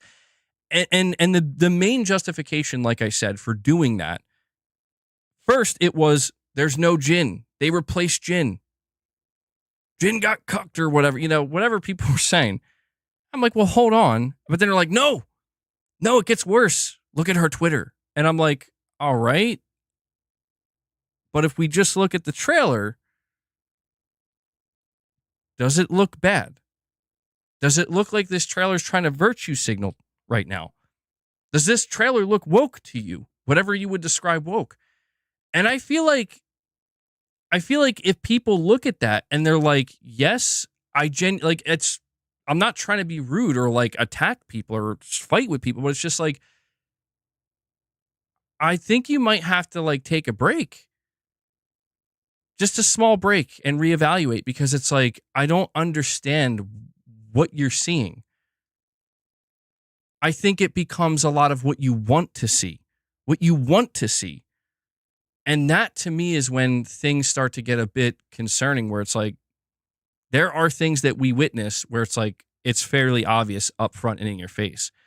There are things that are subtle, and subtlety can go a long way. And I think subtlety is the great facilitator of opening people's minds and allowing people to, be a little bit more open to things they otherwise wouldn't be. But then there's just things where there is no subtlety because it's not what you think it is. It doesn't exist. It's not here. It doesn't exist here. And there are these times where I see that and I'm like, I think people are starting to lose their grip a little bit, man. They're losing their grip a little bit here. And it's concerning me. Like, we can't lose our grip. You're saying no cynicism, but lesbian in space hits hard. I do believe if Neil Druckmann could name it that, he would. I will give you that. I do believe he would do that. You're saying it wouldn't matter. Easy E, you're saying here, MBG, name one Sony first party in the last 5 years not pushing an agenda. Gran Turismo doesn't count. Bloodborne. Oh wait, you said 5 years. Hold on. I'm like the crow looking at the card. Bloodborne. Well, Miles Morales did push a bit. I don't know if we can count Demon's Souls remake because it's a remake. Sackboy: A Big Adventure. Can't say that was pushing an agenda. I would say Horizon was doing pretty well. We could say Astrobot. We could Returnal. That's a good one. Returnal's a good one. Yeah, there was no agenda at all. Returnal's a good example of, I think that's a game where, like I said, like, it didn't exist. Some people, God of War, some people feel like God of War with the whole Anger Boda thing, but I'm like, come on, bro. Like, I think it's pushing it. I do. Like, because I played that game and I'm like, there was nothing there that you should be offended by. I'm just being real. Like, if you're offended by whatever's here in God of War Ragnarok, that's where I'm like, I got to tell, like, I think you got to take a step back and reevaluate a little bit. Yeah, you're tired of this conversation. Yeah, I agree. It is tired. I'm not going to keep going. There's many other things I need to talk about. I don't know how we got here again. See what you did, Lux? He's putting it. We're going off the rails. No, we're gonna be doing the gameplay stream. Where are we at? So we're almost at the 2-hour mark. The latest I'll be going with this stream is probably the 3-hour mark, but we are going to be doing a gameplay stream. MBG relapses. No, I'm not relapsing. God damn it. No, don't leave. We're not talking about this anymore. I'll just read these last super chats and we'll move on. We got to end it. Listen, all I'm going to say is if you think a game is woke, don't buy it. If you don't, buy it and enjoy it. I know what I'm doing. All right? That's what I'll say. Gavin Hillick, you're saying, personally, I can't wait for Lesbians in Space. Thanks, Gavin, for helping me segue out of this conversation. Lux, you're saying, I mean Intergalactic for my last super chat. Okay. Well, let's wait and see. Like, we will see. Okay. If it turns out to be what we think, what some people think it is, then we'll find out. But the conversation is, yeah. Look, I'm just going to say one last thing, and I'm going to move on. The conversation has been truly tainted and ruined by the worst types of people. I'm not saying you guys. Again, I'm not accusing anybody here. I'm just saying if you look around, there are people where it has become their identity. Okay, there's an agenda. This is woke. This is a problem. Blah blah blah. It has become their identity. It's become their source of revenue, and they have ruined it. If there was any chance to be able to separate the good apples from the bad apples and keep the good shit away from the bad shit and make things better, I think it's been tainted, unfortunately, and it's why I'm just not interested in engaging with it anymore. I promise you that this game I just played, Clair Obscure Expedition 33, I don't know if it's going to happen, but there are definitely people out there that would play this game and be like, that's woke. That's a woke game. And I'm like, sound kind of fucking retarded. I'm just going to be honest. Like, it's an amazing game. And if somebody would let such an awesome game be ruined by such an asinine, just out of left field, like, again, you're basically a crazy person that's looking for things that aren't actually there. To me, that's going to do nothing but ruin games. Well, it's French, so that's a given. You're right, Easy. No one's saying that yet. No, hopefully you're saying I'm not trying to gaslight. I'm just saying, like, there are people out there. They're probably not going to even bother playing the game, but there are people out there that will probably say something like that. I mean, it's for everything these days, and that's why I just feel like that I can't even. I don't know. You can't even have a productive conversation around it. Well, anyway, Joshua Reese, a member for 13 months, says, MBG, just curious because it hasn't been discussed on this channel. What's your opinion on wokeism within video games? Josh, you are trolling, right? Like, before I go any further, like, that is a troll comment, right? You are not asking that earnestly.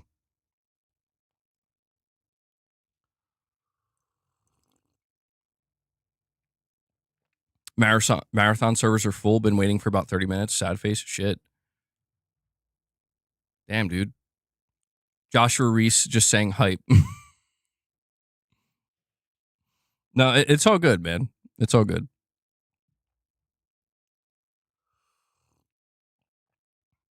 You know what they put on French fries in Holland instead of ketchup? What? Mayonnaise. Is that true? I don't know when the marathon beta is. I don't know. But anyway, guys, I don't want to get too far off track. I do want to circle back around. Let's talk about Forza Horizon 5 on PS5. Game's trash. Xbox sucks, and we don't play Xbox games. No, I'm just kidding.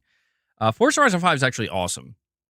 So I was not, again, able to put as much time into Forza Horizon 5 as I wanted to, but I was able to put a solid 7 hours or so into it. And I know that, was that rude? I'm just messing.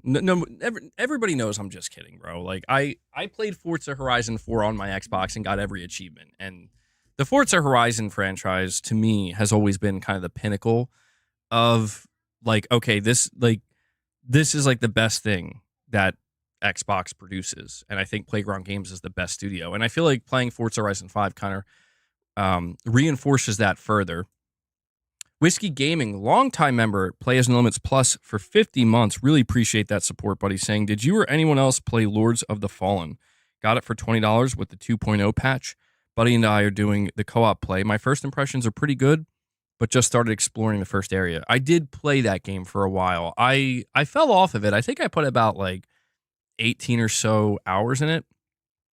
And something about it wasn't clicking with me. I don't know what it was, but I did hear about this 2.0 version of the game and how it's seemingly completely transformed the game and made it, I don't know, just almost like a whole new game, which is really interesting because you would think that maybe they would try to do a sequel or something, but I've been seeing more people talk about it, and I don't know that it's a game I would go back and play right now because I got too many other things I'm playing, but yeah, I did play some of it, and I did like the way they handled co-op, by the way. I do remember that. I do wonder if they ended up changing. If I recall correctly, with that game, Lords of the Fallen, I remember something about it. It felt a bit too floaty to me.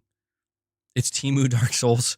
That's a bit brutal. I mean, they did a lot of things really well. I just remember the combat didn't feel as tight as I hoped it would, and it felt a bit too floaty. So I don't know if they fixed that or not. But Whiskey Gaming, I do hope you enjoy, man. How did I like it taking place in Mexico? I like it actually. The thing, so one of my favorite things about Forza Horizon 5 is because it's open world. You and we're gonna do probably some Forza gameplay streams tomorrow. You can just literally ride anywhere on anything, and I always love that. Where you just, if you want to just drive the roads, you can, but you could go off road, and I like the different scenery. I specifically liked that there are kind of like some jungle areas. And again, the graphics of Forza Horizon 5 on PS5 Pro are insanely good, extremely high quality. Like, I mean, I think it has ray tracing turned on to a degree. I'm not entirely sure, but the lighting looks amazing. It's clearly running at 4K. It's playing it in performance mode at 60 FPS. I don't think you would want to play a game like this in fidelity mode. And I remember just a couple times after I was doing some races and checking some things off of the open world map, just basically like getting in the fastest car that I can. By the way, there are quite a few different PlayStation themed liveries, if that's how you say that I found, which was pretty funny. I found a Wolverine one. And I remember a couple days ago, Corey in the chat mentioned something about Wolverine. And I was laughing because I just, right before I think I went on stream, I was playing some Forza Horizon 5 and I found this. Specifically, it was a Insomniac Games Wolverine livery for I think like a Dodge Hellcat or whatever. And it's pretty sick, really well made. But I just want to say first and foremost, when it comes to this game on PlayStation 5, specifically on the PS5 Pro, one of the better looking games, absolutely, on the Pro, and just in general. And it's, there's no doubt that this game is going to look amazing. But if you haven't played Forza Horizon, I think Forza Horizon is pretty much the perfect blend of, if you're somebody who likes sim racers, but you also like arcade racers, this is, I think, the perfect blend where it's definitely not a simulation, right? Like, this isn't like GT7 where you're going to get a full simulation or anything like that. But there's enough there to where you can tweak and customize and fine tune things to where it'll kind of scratch that itch somewhat. But if you're somebody who just wants to ride around and auto tune cars and all that stuff and just make it as simple, kind of like plug and play, if you will, in an open world racing game, you can do that too. And that's kind of what I go for. Simcade is the genre. There you go. Yeah, I think that's the first time I heard that. That's exactly how I would describe it. And so It's really fun, man. The open world is huge. There's a lot to do. They have the Forza Festival. They added the realms, and I didn't get to really touch on them yet. I was struggling to find my footing again with this game where it's been so long since I played Forza Horizon. Again, the last one I played was 4 in 2018.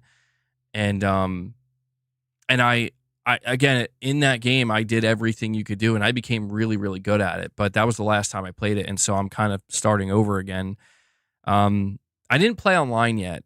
It seemed like you could play online on PS5, but I don't think you can do crossplay yet. I think that might be locked until the official release. The audio is amazing. Also, I want to put that out there. I turned the music off for now just because I was, I'm going to be streaming this game and I don't want to get anything copyrighted. Well, at least it was warning me about that. But the sound of the vehicles, so good, man. Everything about Forza Horizon 5 is great. Like, it's hard to really go super in depth because, again, I have such little time playing it, but I think that this is a really great game to be getting on PlayStation 5. And I think that if you're somebody who's a racing fan at all, I know it's, they have a $100 version. It's a full $70 game. At least tune into my stream when I play it and you can check it out, but it's really fun. One other thing I want to add is, like, the game, I think, does a good job of not giving you a sense of urgency, right? Like, what I mean by that is Forza Horizon, it does feel like the kind of game where you could just turn it on and jump into. You can just turn it on, jump into. You can just drive around if you want. You can go do, different races. They have all different types of races. They have different challenges. They have different game modes. I did see different game modes for the multiplayer that I want to try out.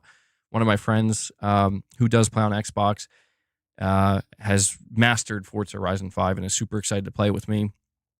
And yeah, man, it's a really, really high quality game. I still believe that Playground Games has to be, like, I don't know if they're still the best developer at Xbox considering how many other developers they own, but they're still up there, man. They did not miss a beat with Horizon 5, and I'm really curious to see what they end up doing with Horizon 6. So, Unknown, I'm still doing that stream. We're doing that after this. So it's not canceled. Yeah, I'm sorry I did technically have to cancel it, but the timing of everything was thrown off, so we'll still be doing that. Forza versus Gran Turismo, which is better? I feel like it's hard to say which is better, only because, like, they are different enough to where one is an open world, like I don't know that I can compare GT7 to an open world racer.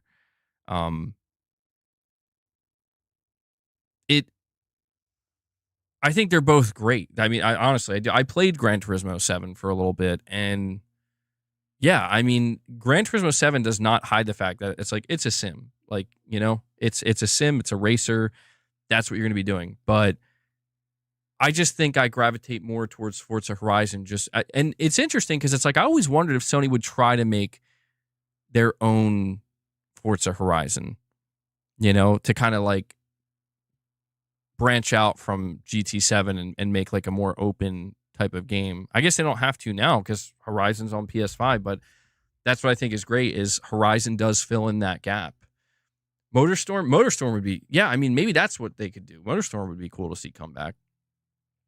But yeah, I would say Forza Horizon isn't the most realistic, but it's not meant to be. It's meant to be a good time. The way the game presents itself with Forza Horizon is it really encourages you to just have fun, and you could play solo, but they definitely encourage, like, try to play with some friends, or online, right? Because it facilitates that really well.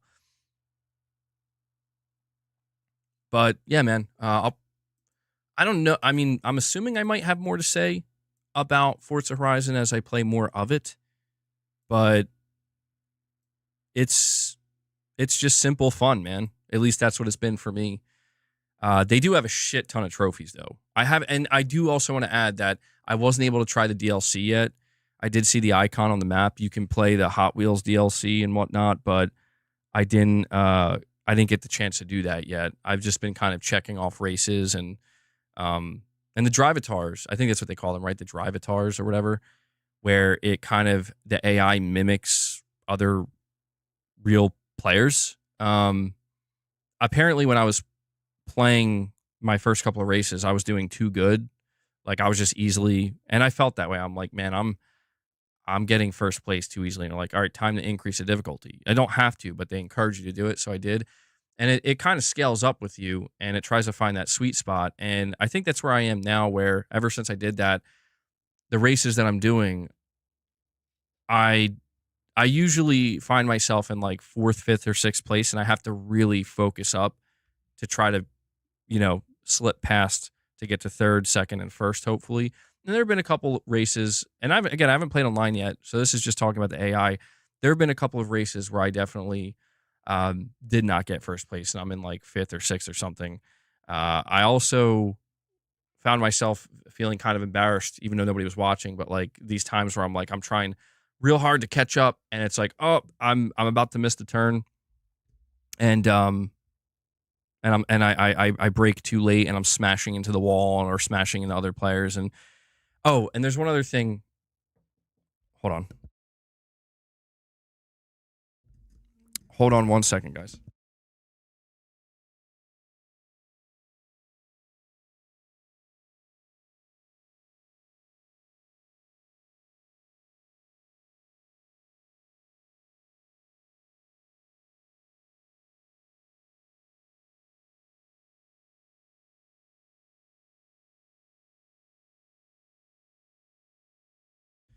Sorry about that. One other thing I wanted to say about Forza Horizon 5 is it has a really great sense of reward in that you get points for almost anything. Like if you just want to drive around crazy, you'll get points for it. The only thing you lose your points for is if you just straight up smash into something, whether that be a tree or another car or a wall. And it feels fair in that way, where it's like it wants you to be a little bit more loose and mess around, like not be so rigid, drift like crazy, destroy stuff and drive through stuff. And it really encourages that kind of fun factor of just loosen up a bit. But yeah, it also still has that fairness. If you just straight up smash into a wall, you'll have like a meter that builds up or like a combo, and you can get it up to like ×5. Like the last time I played it, I was like driving this long stretch of road where I was drifting like crazy, and I was keeping the combo going, and I had like 26,000 points ×5 meter, and then I just straight up smashed directly into a vehicle, and it just was gone. And I'm like, shit. I think I was about to level up like 2 times there. So, do I have any other secret games that I'm reviewing? Not currently, no. No, I mean, I will still review games, even whether I get codes or not, as long as they're games I'm interested in playing. But, anytime I'm working on a review, I'll try to let you guys know, like, something ahead of time. Like I haven't been playing Days Gone or anything. Like, I'm going to be playing that the day it comes out. Which game am I streaming? Today, I'm going to be streaming Clair Obscur. Tomorrow, we'll probably do some Forza. But yeah, the game has like 173 trophies. Oh yeah, the DualSense. The DualSense feels great. Yeah, I should have mentioned that too. I've just gotten so used to the DualSense that sometimes I even forget that, like, yeah, there are some games that don't have DualSense support. The DualSense feels great from what I played for Forza Horizon so far. I'm trying to make sure there's anything I'm forgetting here. When you get codes, do you need to review it in return? I don't believe so, no. From what I can tell. Like, it's still optional. But obviously, if you're going to take the code, the idea is you're going to want to try to review it or at least talk about it. Definitely have to get a code to review Doom the Dark Ages. I have to figure out how to do that because as of right now, I tried to like basically apply for that through Keymailer, but what I noticed is it seems to, and I don't know if this is like a Bethesda thing, because I think Bethesda still operates separately from Xbox Game Studios to a degree where like I could potentially get a approved for a code, but it was saying that it was for like the launch. What do they call it? Like the launch window or something, where it wouldn't be like a review in a way. Like I wouldn't get it early to review it. So I don't know if I would have to. Maybe I don't know. Maybe I could reach out to my Microsoft contact or whatever and talk about that. But from what I can tell, it seems like they kind of operate still separately still. So that would be cool. Yeah, getting Doom to review would be pretty sick. But that is a game I would like to play. That does look really fun. Play marathon and review that. Yeah, I had to get into the alpha, I guess. It's another thing, right? Like I'm losing track of all this shit, bro. Marathon, I think I'm just gonna wait for because I want to play Days Gone too. Like that's the thing. I want to play Days Gone. I'm still playing Forza, and yeah, Doom's coming out in like 2.5 weeks. It's like shit. Write it down.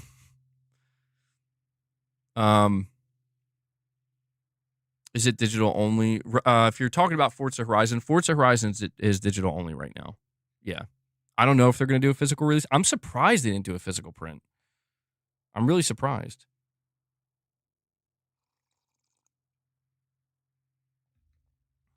How many gifts to feed Boss Cat again? Well, I mean, I have reps up. If we hit 50 members, I'll do reps, but I could give him some catnip. It's easier for me. If you guys want to hit 50 members, 7 more, we give Boss some catnip. He already got his treats. I don't want to give him too many. I don't know. Is Oblivion Remake digital only as well? I don't know. There were leaked marketing materials that seem to indicate there was a physical version, but I have yet to see it. Gary saying I think you would say unironically write down all the games you need to play. There's just too many. I don't write them down, but I like frequently check like the PlayStation Store pre-order section or upcoming game section, and also I just like go to the Wikipedia for like gaming in 2025 and look down the months that we still have left and try to gauge like each month like how many games am I interested in playing. I feel like Xbox is done with physical. I'm torn on that one because it's like they still did physical for Indiana Jones, even though the game is not really on the disc, but they still did it. So would it be open to lobby so we could all race together in Forza when you play? It depends on how that is handled. Like, is it like Helldivers where there's like a code or whatever? I'll have to see. I'll mess around with it. My friend who plays it he's been playing it for like the last 5 years, so he like knows everything about the game. So I'll see. I think we have a direct donation as well, dare I say, from Rich Rod. Hold on.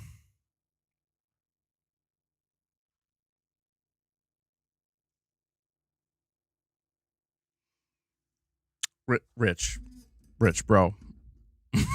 I wish that's all it said, Joshua. I wish it just said butterscotch. We're gonna need to put up that Rich Rod tariff, bro. Oh my god, like Rich Rod. I wouldn't have to do this if you didn't get so crazy with it. We need 5 more memberships if I'm gonna read this Rich Rod donation, bro. Yep, it is freedom of speech, not freedom of consequence, though, right? Michael Lynch, you're saying in Test Drive Unlimited years ago, you could drive around the entire island of Hawaii. It was pretty awesome.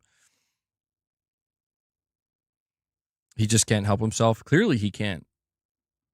Yeah, we'll be streaming here for a little while longer, and then we'll move over to a gameplay stream of Claire Obscure Expedition. I'm excited to play that.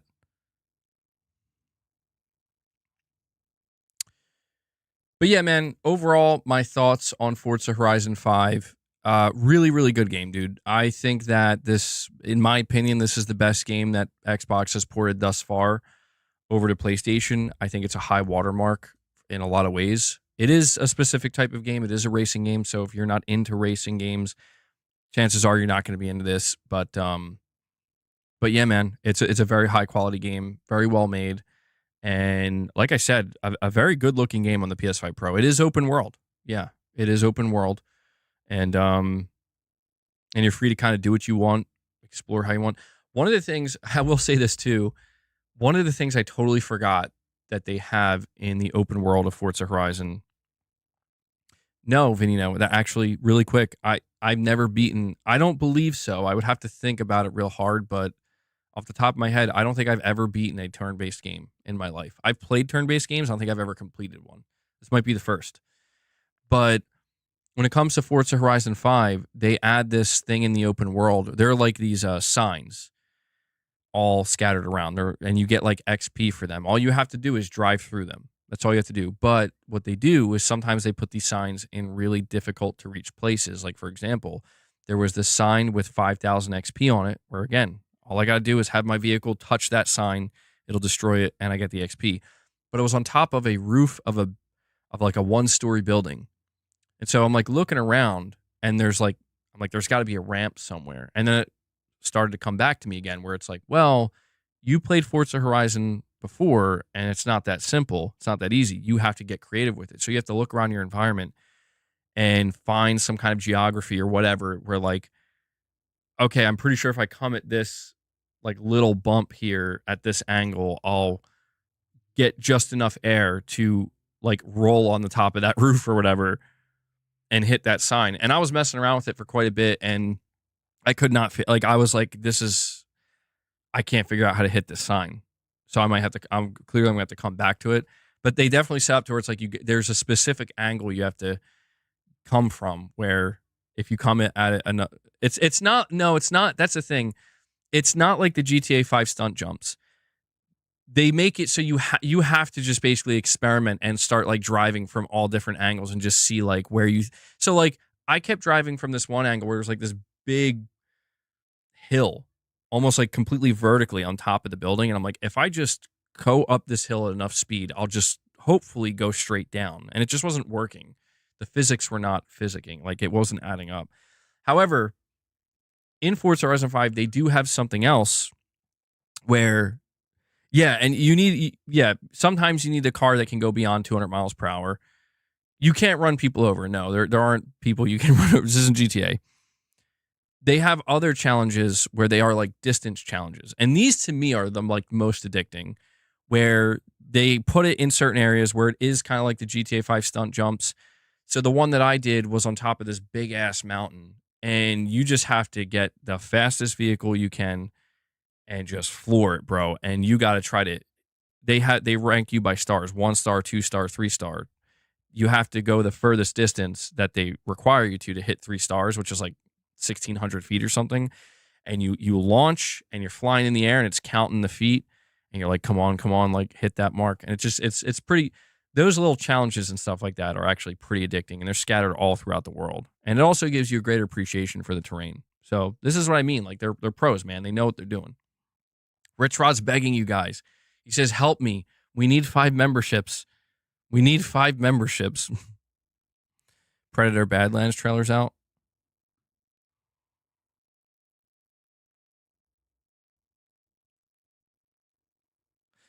B Flesher, no, I was not able to check out the Hot Wheels DLC.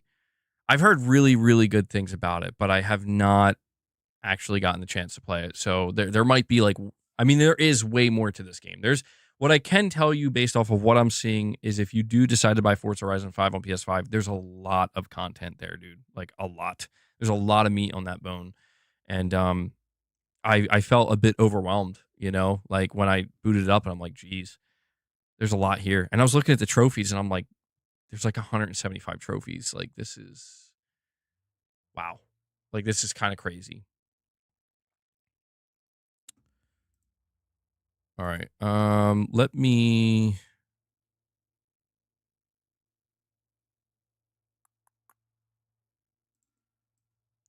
move myself over here.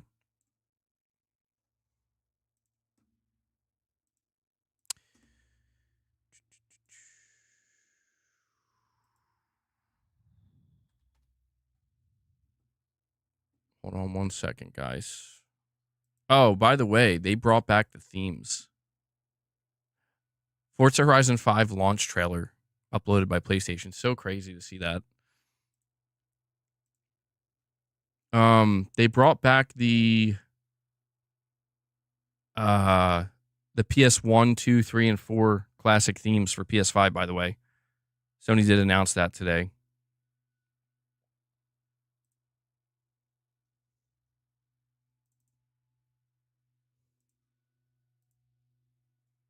All right.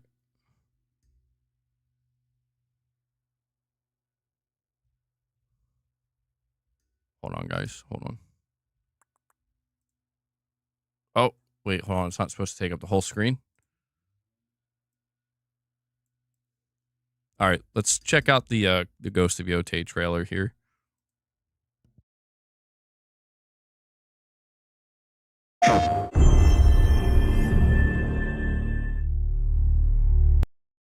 Unreal.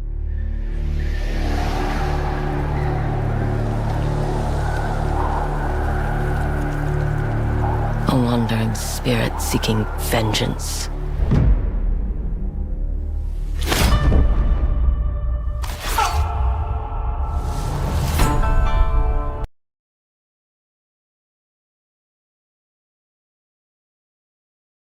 Sorry, I was muted. Okay. All right, we'll just keep watching it.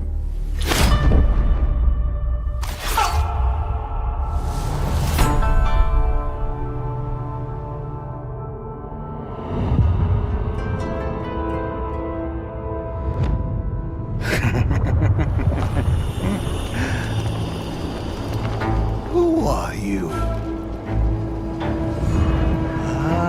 You want me to watch the wolf? I thought we killed your whole family.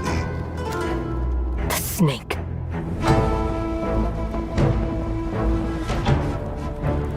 The Oni.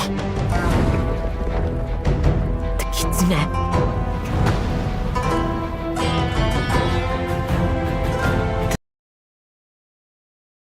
Damn, bro. See, I just want to say, like, do people think this looks bad? I mean, I'm asking seriously, like, dude, are people saying this looks bad? I feel like this looks really good. You guys are specifically saying to look at the wolf, though. I may have missed that. Yeah, we'll see. It looks good, though, man. I like it. I like the way they're setting up the villains here, though. Like, I like this little... Where is it? I mean, that shit looks good, dude.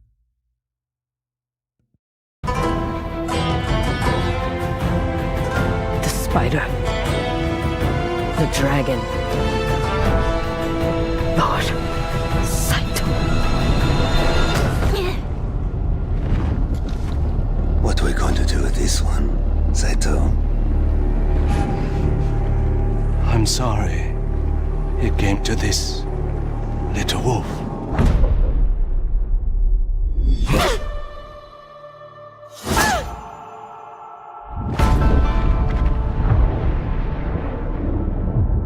He walks away. I will definitely leave her alive so she can come hunt me down in the future.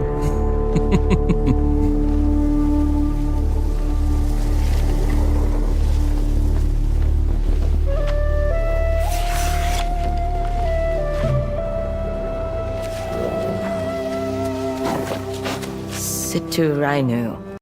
Is that what you were talking about right there with the wolf? Or is it later on?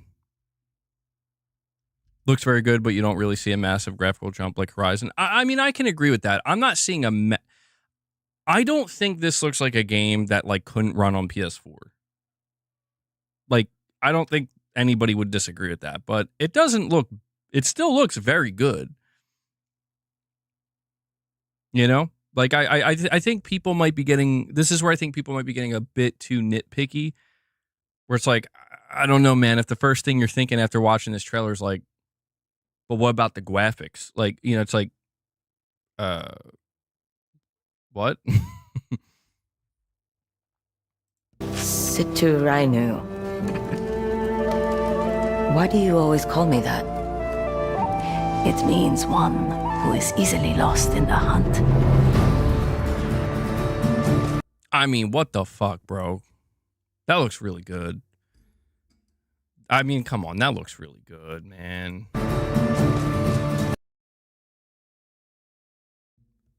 I mean, I don't know. Maybe I know it's not coming through in 4K on your end. I understand it's extremely compressed. To be clear, this is extremely compressed what you're seeing, but I'm seeing at least the 4K trailer natively here. Even that's compressed here too. But I think this still looks better than Ghost of Tsushima. At least this shot does. That shit looks really good.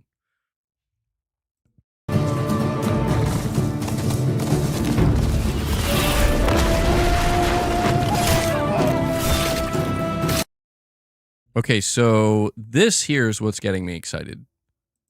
I forget, what do they call this weapon? There's a name for it, but not a katana. That's what I call this weapon, the not katana.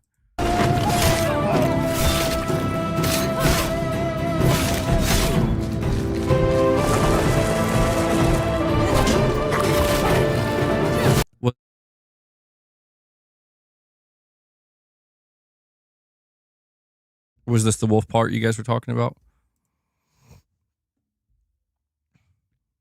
You liked Rise of the Ronin graphics, so I can't fully trust you. No, I didn't like Rise of the Ronin graphics, Nominzer. I told you that like that game looks last gen. What I said was that the Rise of the Ronin graphics are not the reason you're going to play this game. Like, I do think Rise of the Ronin's potential suffered because it really had like last gen graphics. But the gameplay was awesome. That's the thing. The gameplay of Rise of the Ronin was very fun. It's a well-made game.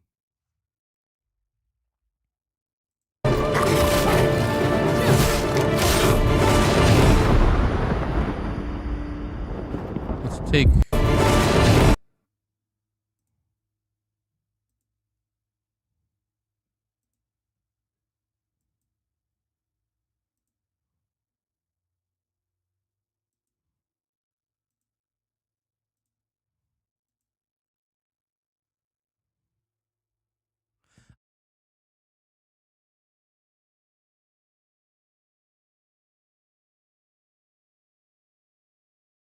Sorry, I keep muting myself. When I see shots like this, I feel like the environment here generally does look like a step up from Tsushima. I'm sorry. I know I keep talking with my mic muted. I apologize.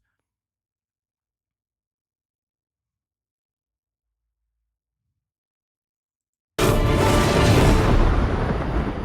you think the animations look last gen? Oh man, I feel like you guys, I feel like some of you being nitpicky right now. I'll be honest. See, like right here, this looks like I'm not saying this is. I look at this environment. I look at the ground. I look at the texture work. This is not the most cutting edge. That's true. Like I do still think Death Stranding 2 looks better than this, but this still looks like a step up from Tsushima. I have to go home. Look at that, dude. That looks fucking good. I don't know. I think people are being nitpicky. Started. I do. I think it looks really fucking good.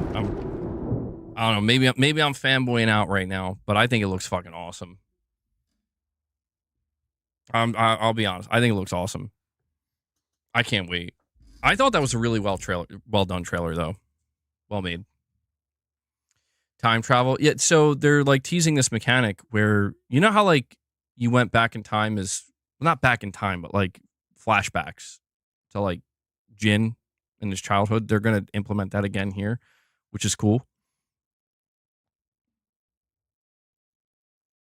Yeah, I mean this definitely now we just got to see the gameplay. I don't know if they're going to show it or not. But this is Sony first party. It has to be immaculate, a lot of gaslighting, but it is going to be.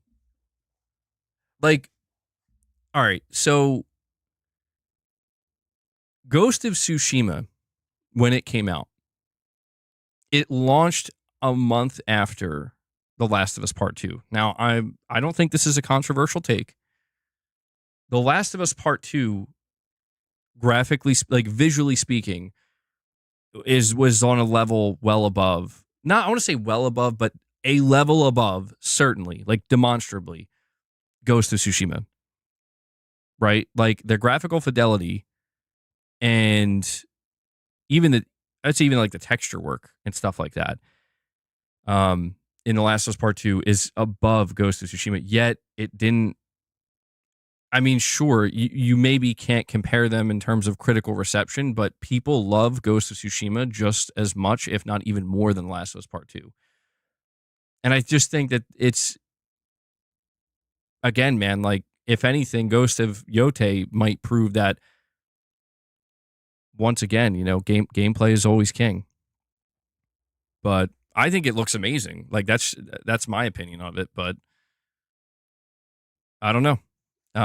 It looks like it's going to be the real question I have is if this is going to be as good as Ghost of Tsushima. Like, when I'm finished with it, am I going to be like, holy shit, this was better than Ghost of Tsushima? Or is it like, this was just as good? Or is it going to fall a little bit short? Because Ghost of Tsushima was an awesome game, dude.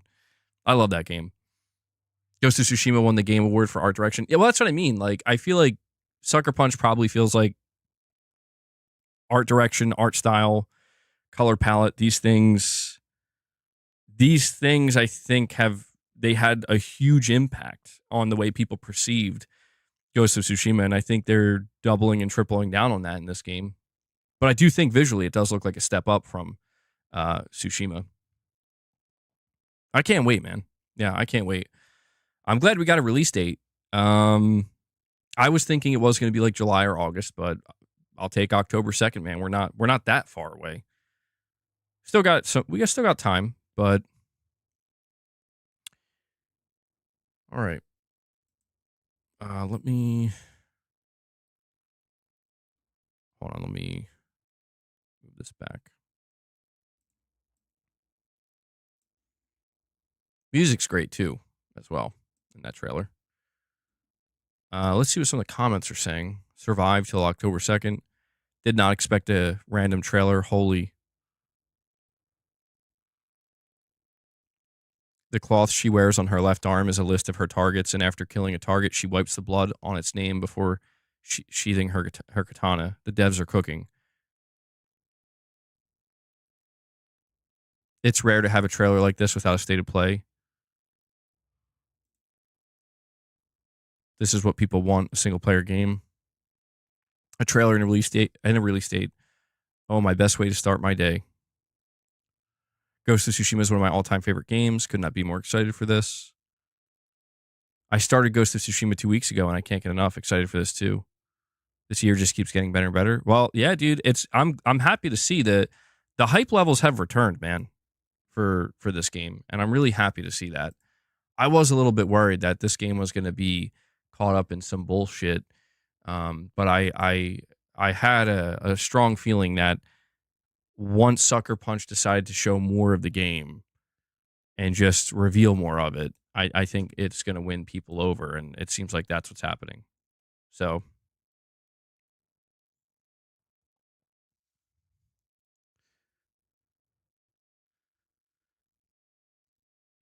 you think Sucker Punch is the best PlayStation studio? I mean, yeah, they're up there, man. I'm just so curious to see if they nail this the way that they nailed Tsushima, because they have the premise and the story set up, and I like it. I'm really interested in this. Like, I remember we talked extensively for the last like 6 months about like what could go wrong with this story, but the way that they're presenting it here, I'm like, this looks all right. This looks like it's gonna be pretty gripping. So I'm stoked, man. I am. After the game's release, whatever they're working on next for PS6, the engine might will most likely be updated and look even better. I do wonder if they're just going to keep going with Ghost games. Like that's going to be the new thing. All right, let me.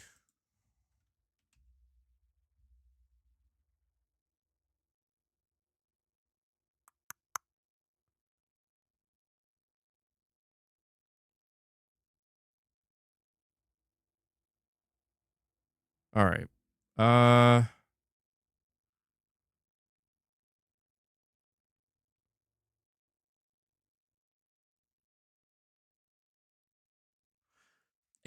I was thinking about that too. Interesting timing to release that when you're when you're about to drop your new remaster. All right. Well, I think we're almost ready, I think, to go do some gameplay. So here's what we'll do. We'll do like a last call here. When this stream wraps up, we'll stream for about another 5, maybe 10 minutes here and talk a little bit more about these topics. So if you want to drop any more donations, I mean, you'll be able to drop donations if you come to the gameplay stream as well. But we're gonna wrap this up in about 5 to 10 minutes. I'm gonna put up a second stream. We're gonna be doing some Claire Obscure Expedition 33 gameplay. The game is not out yet, so I'll be able to play it with you guys for a while. You're gonna skip it because you don't want spoilers. That's understandable. I will let you know that there aren't actually spoilers in. So basically, what I was told is if I wanted to, I'm not streaming this long, but if I wanted to, I could probably stream about the first 10 hours and it's spoiler free. And what by that, I mean, like anything that you would see has been shown in trailers or, revealed already. So it's not, there isn't anything story-wise, there isn't anything you could be spoiled by. But if you're talking about just wanting to experience the moment to moment on your own, I totally get that. Can you stream Forza first just to see what it looks like? Hold on. I am going to play it from the start. Yeah.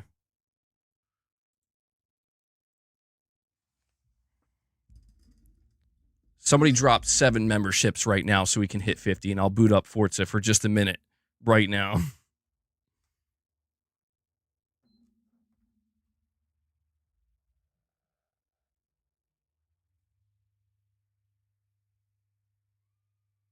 Are the QTEs always the same, or do they randomize? They stay the same. They're not difficult. They're basically timer-based QTEs. Don't stream Forza, troubles. Why are you saying don't stream Forza? I'm allowed to stream Forza if I want. I'll do what I want. No, I could, though. Was Rich's message read? No, we didn't get 5 more membership gifts. Hold on.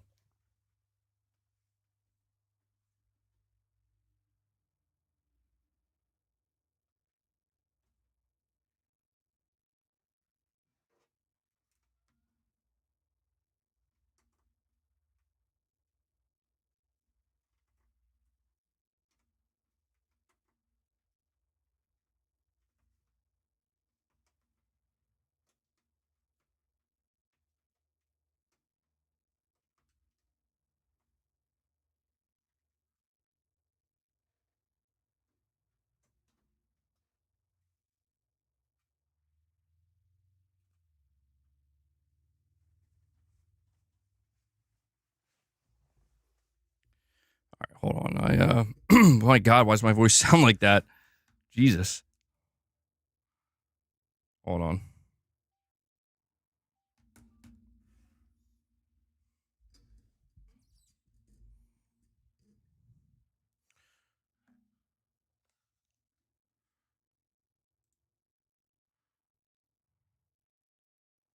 Massively blue gamer.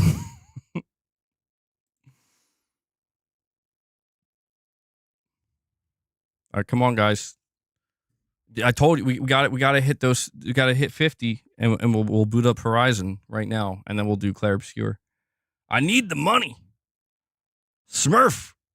I know you got those memberships, bro. I feel like you guys really left Rich Rod to just hang out and dry.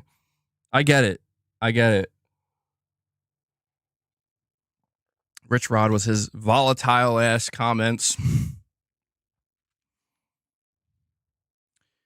This will help me actually get everything set up, though, for the Claire Obscure stream.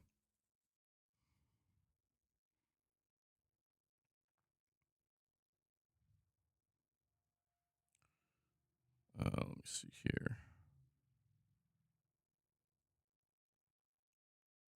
Rich Rod Yo, Illegal Monkey straight up coming for Rich Rod, saying he's got to stop penny pinching if he wants his weird chats read.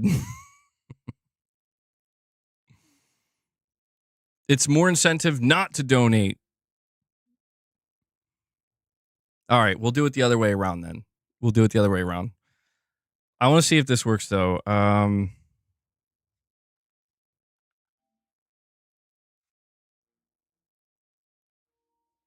right.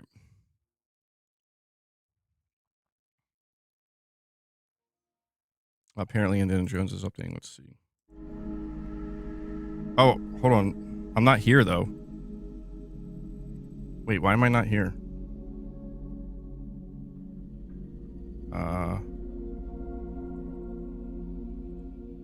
Hold on. Where's my camera?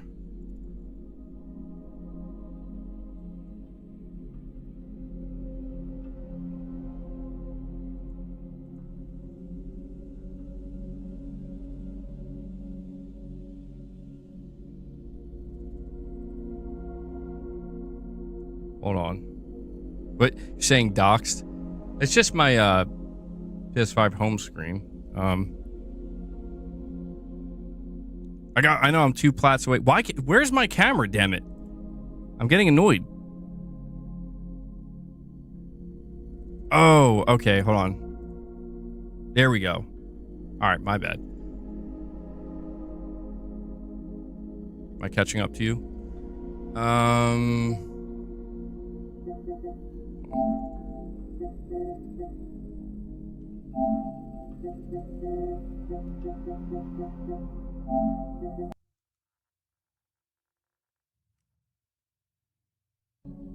Okay.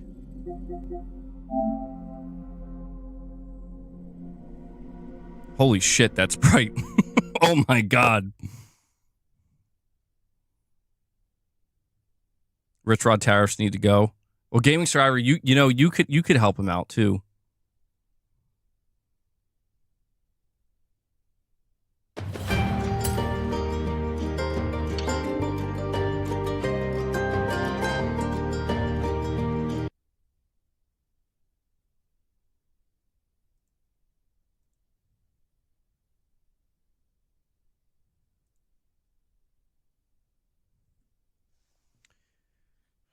Sorry if there's any echo, by the way. Is the audio coming through okay? I have music turned off.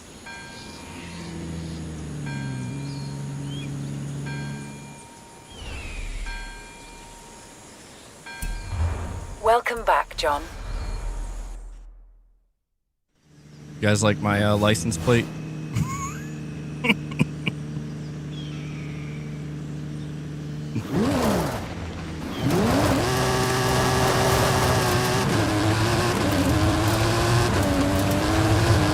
Let's just say F it, you know?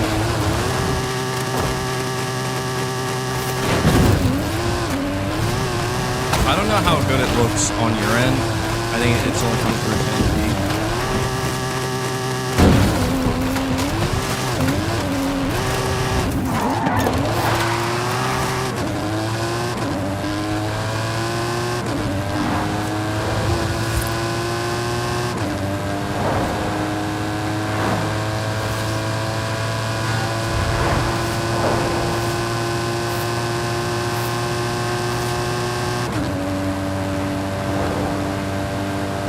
Can I not get up to 200 on this vehicle?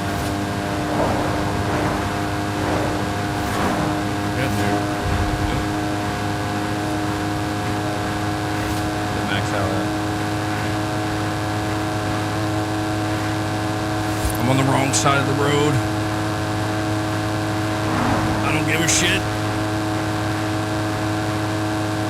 Wait.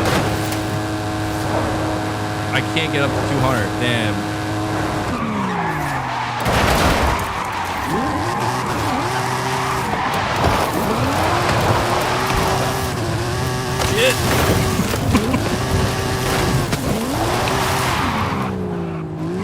All right, so this is there's like a lot of shit to do, man. Like there's too much shit to do. I'm like, it's like overwhelming. Huge map. There's a Hot Wheels. I think there's nitro in the game. Yeah.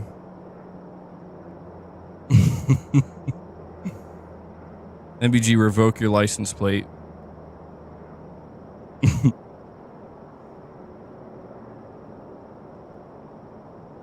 Why? You know, like... Alright, here we go. This one's gonna be crazy, though. Check this out. This is how you know things have truly gotten crazy. Oh, wait, hold on. So look.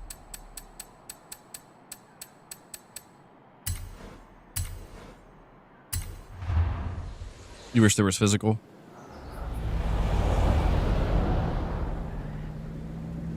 Tell me this shit ain't crazy. Tell me this shit ain't crazy. We did it. We've come so far.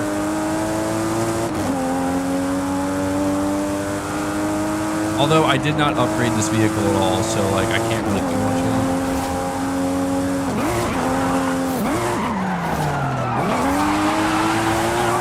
This is what I like about this game. Like, you just don't have to give a shit.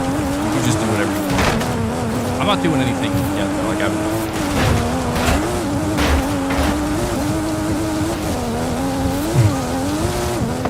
but look, though. Look. That vista, bro.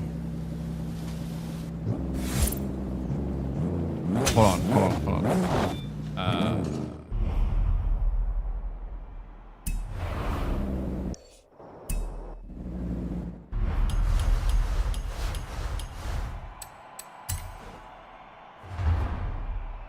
Windows Vista. Look at this.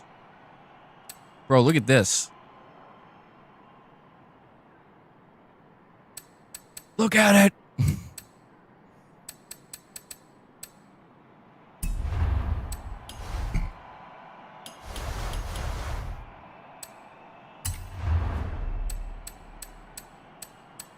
I think this is my favorite, though.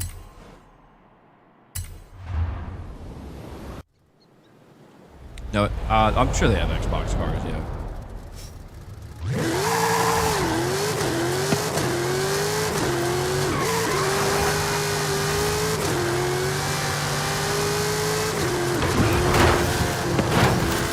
Alright, now let's see.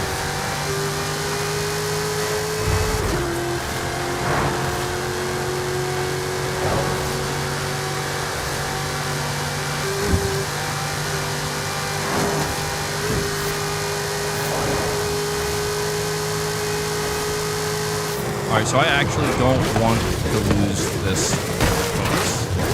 Don't crash.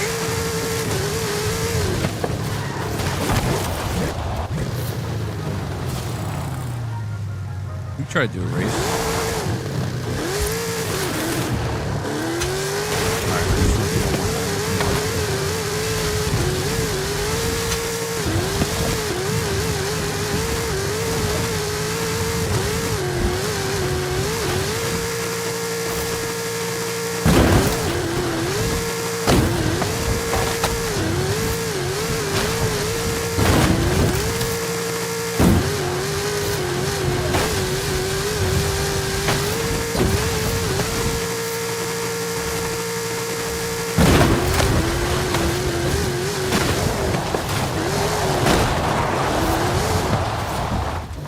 Do you know what I mean, though? Like, you could just do that and get a shit ton of points. Crash full speed so we can see the damage. Alright,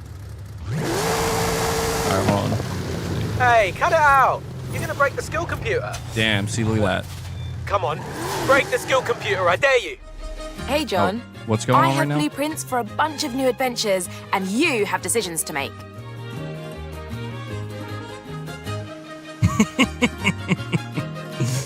Smurf, you just noticed the license plate?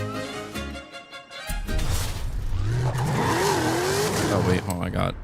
I think I have a spin somewhere.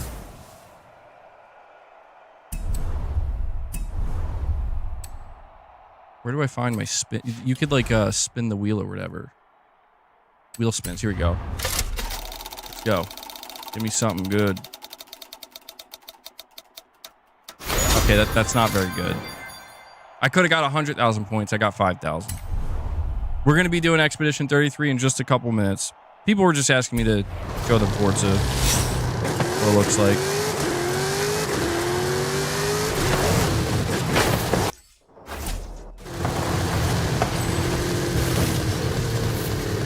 Okay, John.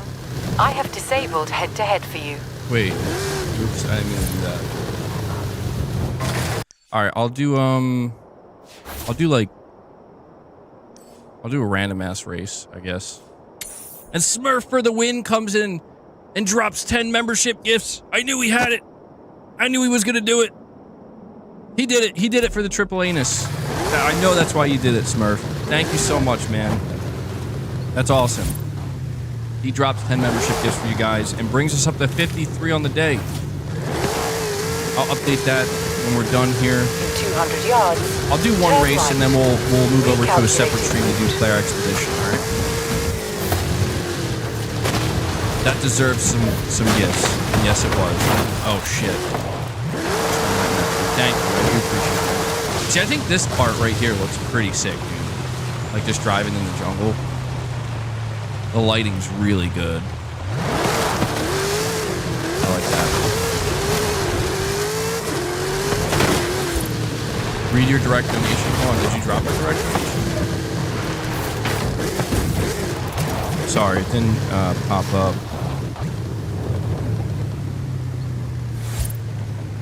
Wait, Radic. I'm confused. Because I have a direct donation from Moonshot. I'm still not reading Rich Rod's. Well, actually, shit, I have to now. Okay, I said I would if... Yeah. Alright, well, no, it's okay.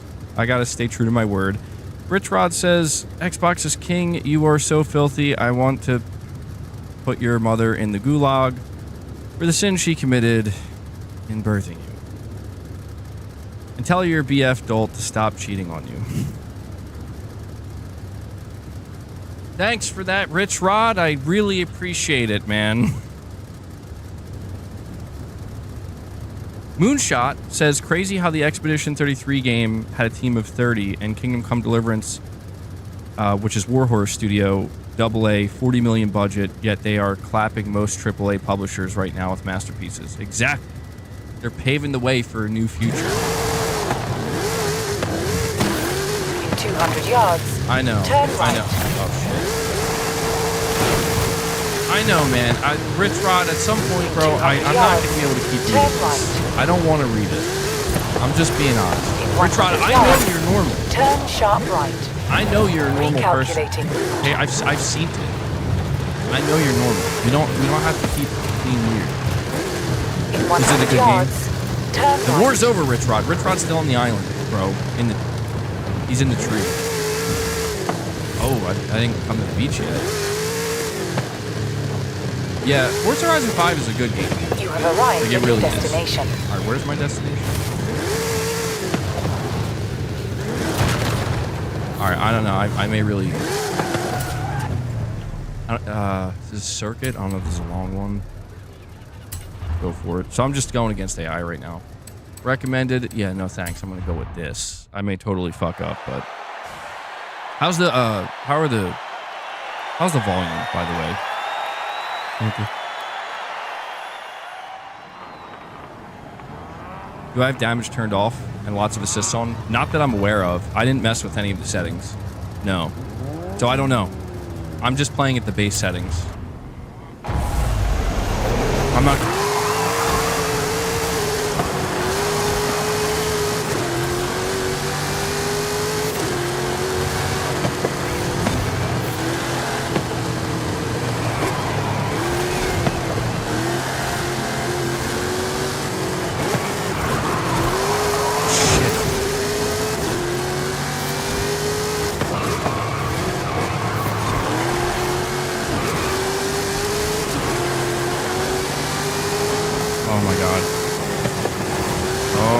Who is that catching up? Oh, that was close. That was a long race, dude. I didn't expect it to be that long. Usually they're shorter than that. That was fun though. It's a good it's good shit, dude. I was really engrossed there. Car damage is off by default, and like all assists are on at the start of the game. You have to manually change them. Oh, I didn't. Oh shit, man. All right. I feel like is it gonna make it less fun though? Because that was pretty fun. I don't know if that was too easy or not though. It felt pretty good. I don't know. Maybe when I get a better feel. Oh wow, I got some shoes, bro. Nice. Keep the assists on. I'll probably suck terribly if I turn them off. Lux, you're saying 142K viewers at the moment on the marathon section on Twitch. Some big streamer like Excusey, Shroud, or streamers like Excusey, Shroud, and Tim the Tatman are playing it. Well, damn. And here I am playing Forza, god damn it. What happened? I gotta get into that marathon alpha. Well, how's it looking though? Is it looking good? I play Mario Kart with assists on. We'll do more Forza Horizon tomorrow probably, but we're gonna move over to the player expedition stream. Alright, I just gotta do one last thing. I gotta go as fast as I can and then crash. Actually, can I just go into the ocean? Here we go. GTA. Oh, okay. Well, Sony needs to drop me some review code. Come on, Sony. Microsoft's hooking me up. If you just take a moment and imagine like this is Death Stranding, you know, you're in the jungle, and Sam and Porter Bridges finds a nice vehicle here to transport his packages. All right, impressions so far. It's good. It's really fun. It's a really fun game. You earn credits much faster at higher difficulties. That makes sense. I mean, maybe I'll experiment with it and try it, see how it is. I think that's how my friend plays the game.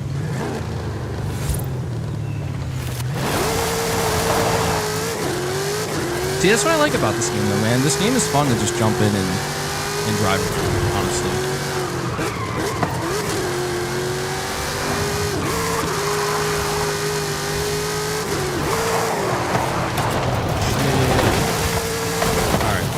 I think this is good, though. You gotta go play some Claire Obscure.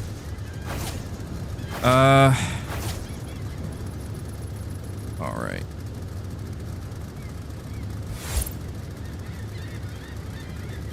Cockpit view? I don't even know how to...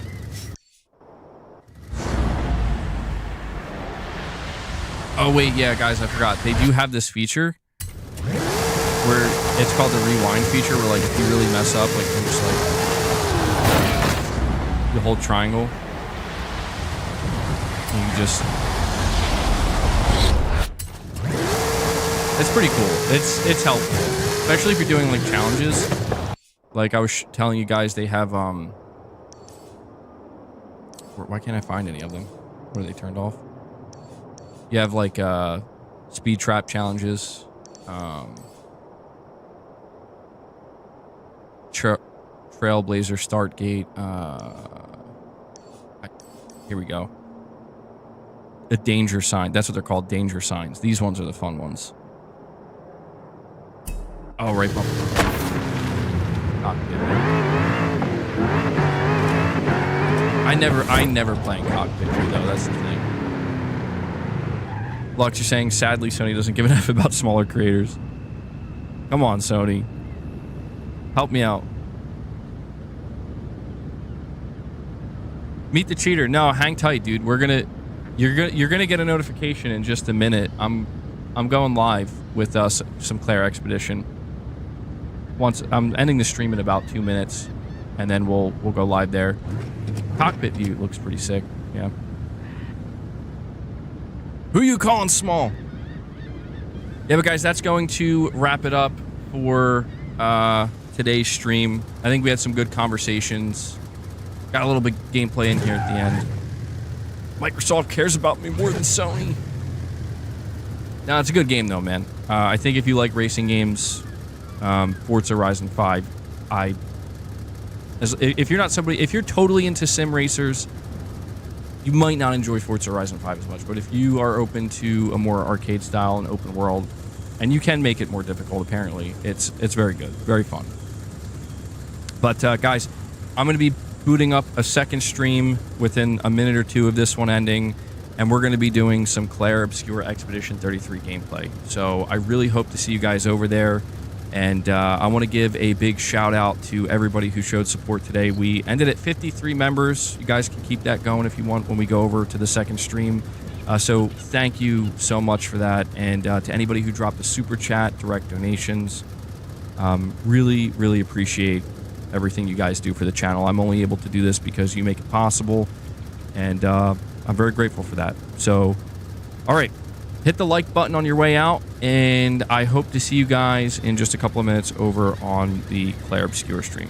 So, till then, take care. I'll see you in a minute, I guess.